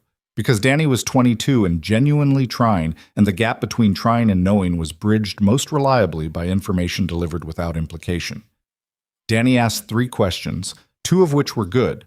Ethan answered all 3. Then he went to his office, which was a small room at the back of the shop with a desk and a computer and a coffee maker that was older than Noah, and he opened the Fontaine Marais files. He was there for 4 hours. The casting supplier correspondence was in a regional French dialect that the translation had rendered imperfectly in places. There were brackets throughout where the translator had flagged uncertainty, and 3 passages that were simply marked unclear, possibly technical terminology without English equivalent. This was interesting in itself, because in Ethan's experience, when a translator couldn't find an English equivalent for a technical term, it usually meant the term described something that didn't exist in the English-speaking engineering tradition, which meant it was describing something novel. He marked all 3 passages and sent them to a translation service that specialized in historical technical documents, with a note asking for best effort approximation and any available context from period French mechanical engineering literature. The photographs were something else. 12 of them showed the engine block from various angles. A V configuration of a layout he'd never seen, with an unusual intake manifold arrangement that fed from the center rather than the sides, which would have produced a charge distribution pattern that was theoretically problematic, but which, looking at the manifold's geometry, he thought the engineer might have solved with an internal baffling design that wasn't visible in the photographs, but whose effects he could infer from the shape of the casting.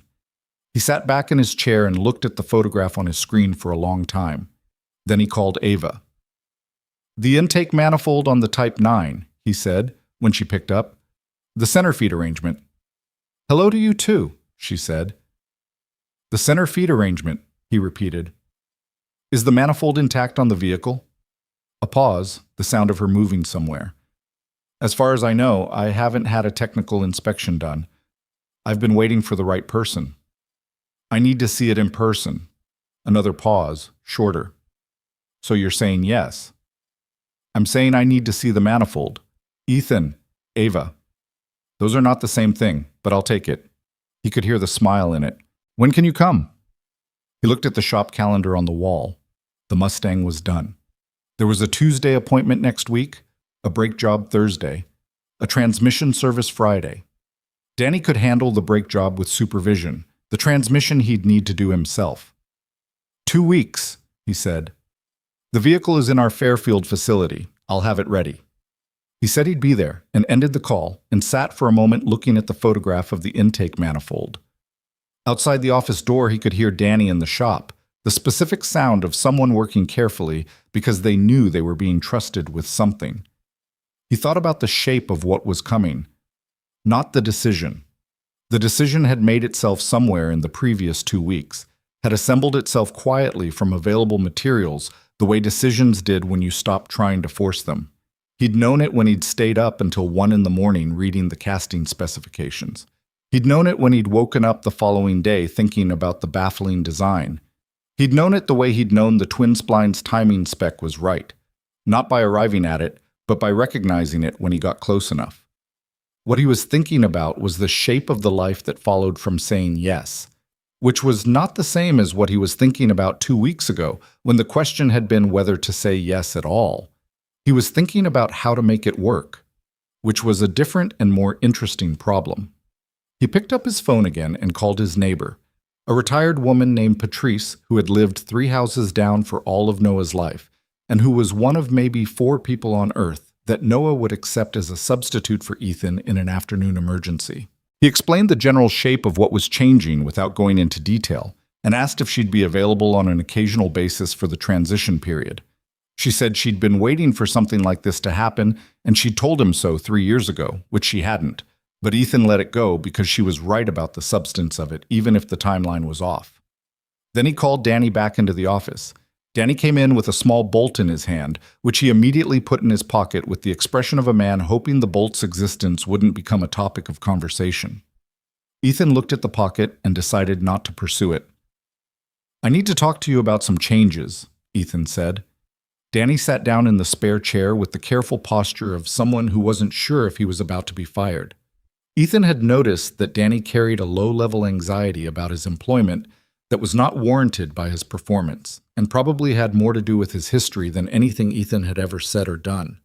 He'd been trying to address this for about a year with limited success, mostly because the best way to tell someone they weren't going to be fired was to not fire them, which he'd done consistently, but which apparently wasn't convincing enough on its own. "You're not being fired," Ethan said, which he'd taken to leading with. Danny's posture relaxed 2 degrees. "Okay. I'm taking on some additional work, which means I'll be out of the shop more than I have been. I need you to be able to run the day-to-day when I'm not here." "Like, what kind of additional work?" "Restoration consulting, mostly engine work on vintage vehicles." Danny processed this. "Is that the thing from last weekend? With the old car?" "Related to it, yes." "So you're like, famous now?" Ethan looked at him. "No. My cousin saw a thing online about it. Someone posted a video from the event. You're in it." Ethan was quiet for a moment. He hadn't known about a video. "I'm not famous. I'm consulting on a project. There were like 40,000 views." "Danny, I'm just saying. Can we focus on the shop question?" Danny refocused. They spent the next 20 minutes going through the practicalities, the regular clients, the appointment calendar, the parts suppliers, and their individual quirks. The 3 or 4 recurring customers who needed specific handling because they were either difficult or anxious or both. Ethan had been running this operation for 6 years and knew every corner of it, and the process of handing pieces of it to Danny was both more straightforward than he'd expected and more strange. The strangeness was not regret. It was the specific sensation of a thing that had been the primary shape of your days for years, beginning to occupy a different proportion of the space, which was not lost but was adjacent to it in a way that required acknowledgement. The shop would be fine. Danny was steadier than he knew he was, which was a youth problem and a time problem, both of which had standard solutions. Noah got home at 3:20, 4 minutes late, which was within the acceptable margin of a school bus route that had never in recorded history operated on schedule, and came through the door with his backpack and his jacket and the red wrench, which had traveled to and from school every day since the weekend as though it were standard equipment, and threw himself onto the couch in the way he did when school had been a lot. "Hard day?" Ethan asked. "Marcus said dinosaurs aren't cool anymore," Noah said to the couch cushion. "What's Marcus's basis for that assessment?" "He said robots are cooler." "Robots and dinosaurs aren't in competition." Noah rolled over and looked at the ceiling. "That's what I said. He didn't agree." "Marcus is wrong." "I know." Noah sat up. "Can we have grilled cheese?" "Sure." "With the tomato?" "Yeah." Noah settled. Ethan made grilled cheese and they ate at the kitchen table, the same table where they ate every night in the same configuration. Noah on the bench side, Ethan on the chair side. The small window above the sink with the oak tree in the backyard visible through it, the tree in full October color now, past its peak but not yet bare. Noah talked about the dinosaur debate and a math worksheet that had been unreasonable, and a thing that had happened at recess involving a game whose rules were apparently contested, and Ethan listened in the way he'd learned to listen to this specific stream of information, which was fully but without urgency, knowing that the real things occasionally arrived embedded in the routine things and required no special extraction technique, just patience and attention. After dinner, Ethan told Noah about the consulting work. He kept it simple. He said he was going to be working on some old cars for a company, that some of the work would require him to travel for short periods, that Patrice would be available when he was away, that nothing about their daily schedule was changing unless they both agreed to change it. Noah listened with his arms on the table and his chin on his arms. "The Kellerman one?" he asked. "Among others. There's a French car too, a Type 9. "What's wrong with it?" "The engine. The person who built it didn't leave instructions. I have to figure out how it was meant to work." Noah thought about this. "Like a mystery." "Like a mystery," Ethan agreed. "Do you know how?" "Not yet. That's the part I have to figure out. Noah was quiet for a moment. Then, is the car lady going to be there? Ava. Her name is Ava, and yes, she runs the project. Do you like her? Ethan looked at his son.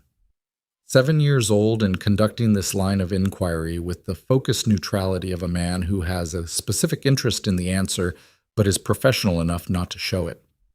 She's good at her work, Ethan said. That's not what I asked. Noah, I'm just asking. I know what you're asking. Noah picked up the red wrench from beside his plate and turned it over in his hands. He'd had it long enough that it showed wear. The paint on the handle was coming off at the grip point. The little decal on the side had peeled partially away. It was a cheap toy that had traveled somewhere far from what it started as. I think you should let her be your friend, Noah said, with the directness of a child who has thought something through and decided to say it. Ethan was quiet for a moment. Why? Because you don't have very many. This was accurate, and Ethan knew it was accurate, and the accuracy of it, delivered without any intended cruelty, landed in the specific way that true things land when someone says them simply. I have you, he said. I'm 7, Noah said. I can't be your only friend. That's too much work for me. Ethan looked at his son for a long moment. Okay, he said. Okay, you agree, or okay, you want me to stop talking about it? Both, Ethan said. Noah accepted this and went back to his dinner. 6 weeks later, the facility was ready. It was an industrial unit on the western edge of Collier Township. 20 minutes from Noah's school, 18 from the shop, 40 from the cottage where they'd stayed at Hartwell, which was not a relevant measurement, but which Ethan had noted anyway.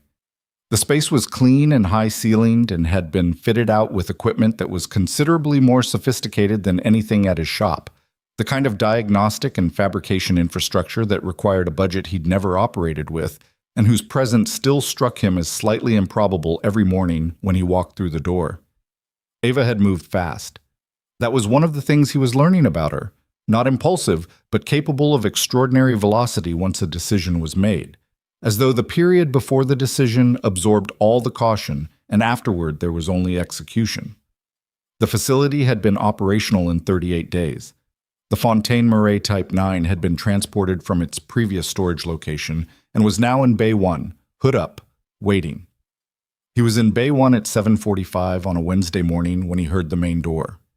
Ava came in with 2 coffees and a folder. She had apparently decided that this was their operating format, the coffees and the folder, and Ethan found he had no objection to either. She looked at the Type 9 and then at him and said, Well? The baffling is internal to the manifold casting, he said. I was right, which means whoever designed this engine solved the center feed distribution problem without any external mechanism, purely through geometry. Is that unusual? It's... He stopped, looked for the right word. It's elegant. It's the kind of solution that makes you feel slightly embarrassed about your own approach to the same problem. She came and stood beside him at the open hood. The manifold sat in the center of the engine bay, the casting dull with age but undamaged, its unusual geometry visible even without knowing what you were looking at. Can you restore it? She asked. I can do better than restore it, he said. I can understand it, which is what it deserves. She was quiet for a moment, then, that's exactly the right answer. They worked through the morning on the preliminary assessment, Ethan on the technical side, Ava managing the documentation and the communication with the vehicle's current ownership, which was a collector trust that had 3 lawyers and a set of conditions attached to the restoration agreement that required careful navigation. He noticed that she was good at the navigation, not in the aggressive way, not in the steamroller way that some people in her position used. She was good at finding the version of a conversation that gave everyone something real while getting to the thing she needed. It was a different kind of intelligence than his, and he respected it the way he respected any form of intelligence that operated in a register he didn't naturally occupy. Around noon, she made a phone call she needed to take in private, and he went to the small kitchen area in the back of the facility and made coffee that was better than the shop's, because the machine was better, and stood at the window that looked out at the November yard. The facility backed onto a strip of scrubby land between the industrial zone and a neighborhood. Not beautiful, but not nothing. a few persistent trees holding their last leaves against the cold. He thought about Claire. He did this without the old heaviness, which was not because he'd stopped missing her. He didn't think the missing would ever fully stop, and he'd made peace with that. But because the missing had changed its shape over years, become less like a wound and more like a specific kind of knowledge. He knew what he'd had. He knew what it had cost to lose it. He knew that the knowledge of it was still available to him, which was a different kind of having. He thought about what she would have made of this room, the facility, the work, the shape of a life that was beginning to look different than it had a year ago. She'd have had questions. She always had questions, the kind that came from genuine interest rather than interrogation, questions that made you think about things you'd been taking for granted. She'd have had something specific to say about Ava Sterling, something that was probably accurate and possibly unflattering and definitely fair. He thought she'd have approved. He wasn't certain about that. She'd been more complicated than he sometimes gave her credit for in memory, which was a thing that happened with people you loved, the memory smoothing out the edges. But he thought the general direction was right. He brought his coffee back to Bay 1. Ava was already there, standing at the hood with her phone out, taking reference photographs of the manifold from 3 angles. She looked up when he came in. "The trust lead attorney wants a call Thursday. Can you be on it?" "What do they need from me?" "Technical reassurance. They want to know the approach before they sign off on stage 2. "What approach should I describe?" "The true one," she said. "That you're going to take the time the engine requires, and that you'll tell them what you find rather than what confirms the restoration schedule." She paused. "Which I know sounds like a business liability." "It is a business liability." "I know. Tell them anyway." He looked at her. "You're an unusual business person." "I've heard that before." She put her phone away. "I prefer accurate. Short term, the truth is sometimes a liability. Long term, it's the only thing that holds." He thought about this for a moment.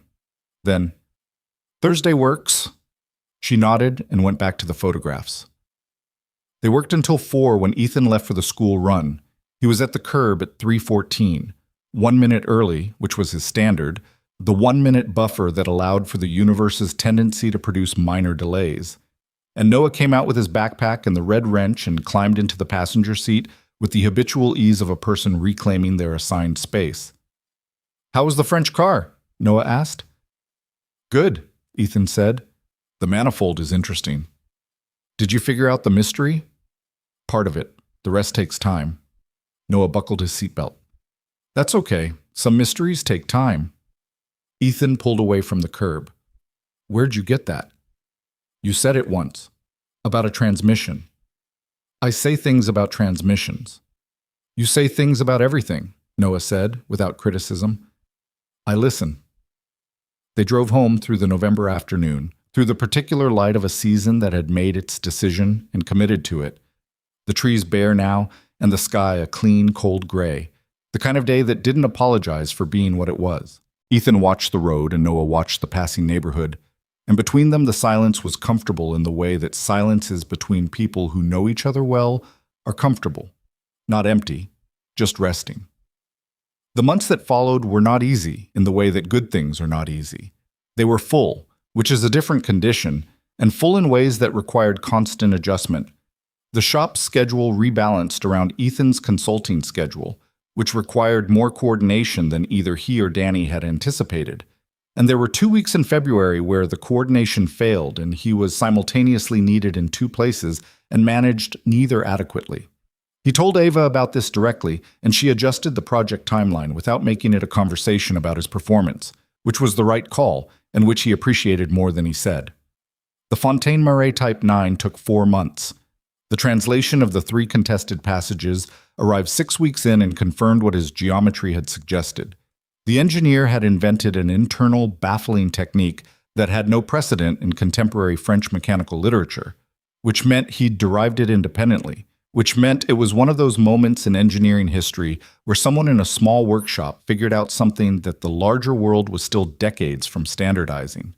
Ethan spent a week on those passages alone, cross-referencing them against the casting photographs, rebuilding the internal geometry in a set of hand-drawn schematics that covered 12 pages of drafting paper and that he pinned to the wall of Bay 1 and stood in front of for long periods thinking. Ava came in one morning and found him standing in front of the schematics with his coffee and the expression she'd come to recognize as the one where he was inside a problem. Not confused by it, inside it, which was a different thing. "Tell me what you see," she said. He talked for 20 minutes. She listened and asked 2 questions, both of which were better questions than most engineers would have asked. And when he finished, she stood looking at the schematics and said, "He solved the problem by refusing to accept the standard terms of it." Yes. He didn't ask how to make the center feed work within existing parameters. He asked what parameters would make it work, and then he built those parameters. Ethan looked at her. That's exactly right. She looked back at the schematics, and there was something in her face, not pride because it wasn't her work, but something in the same family as pride, the satisfaction of watching something difficult be understood properly. "That's what I want this initiative to be," she said. "Not restoration in the conventional sense. Understanding, giving the work back its actual meaning." He thought about this.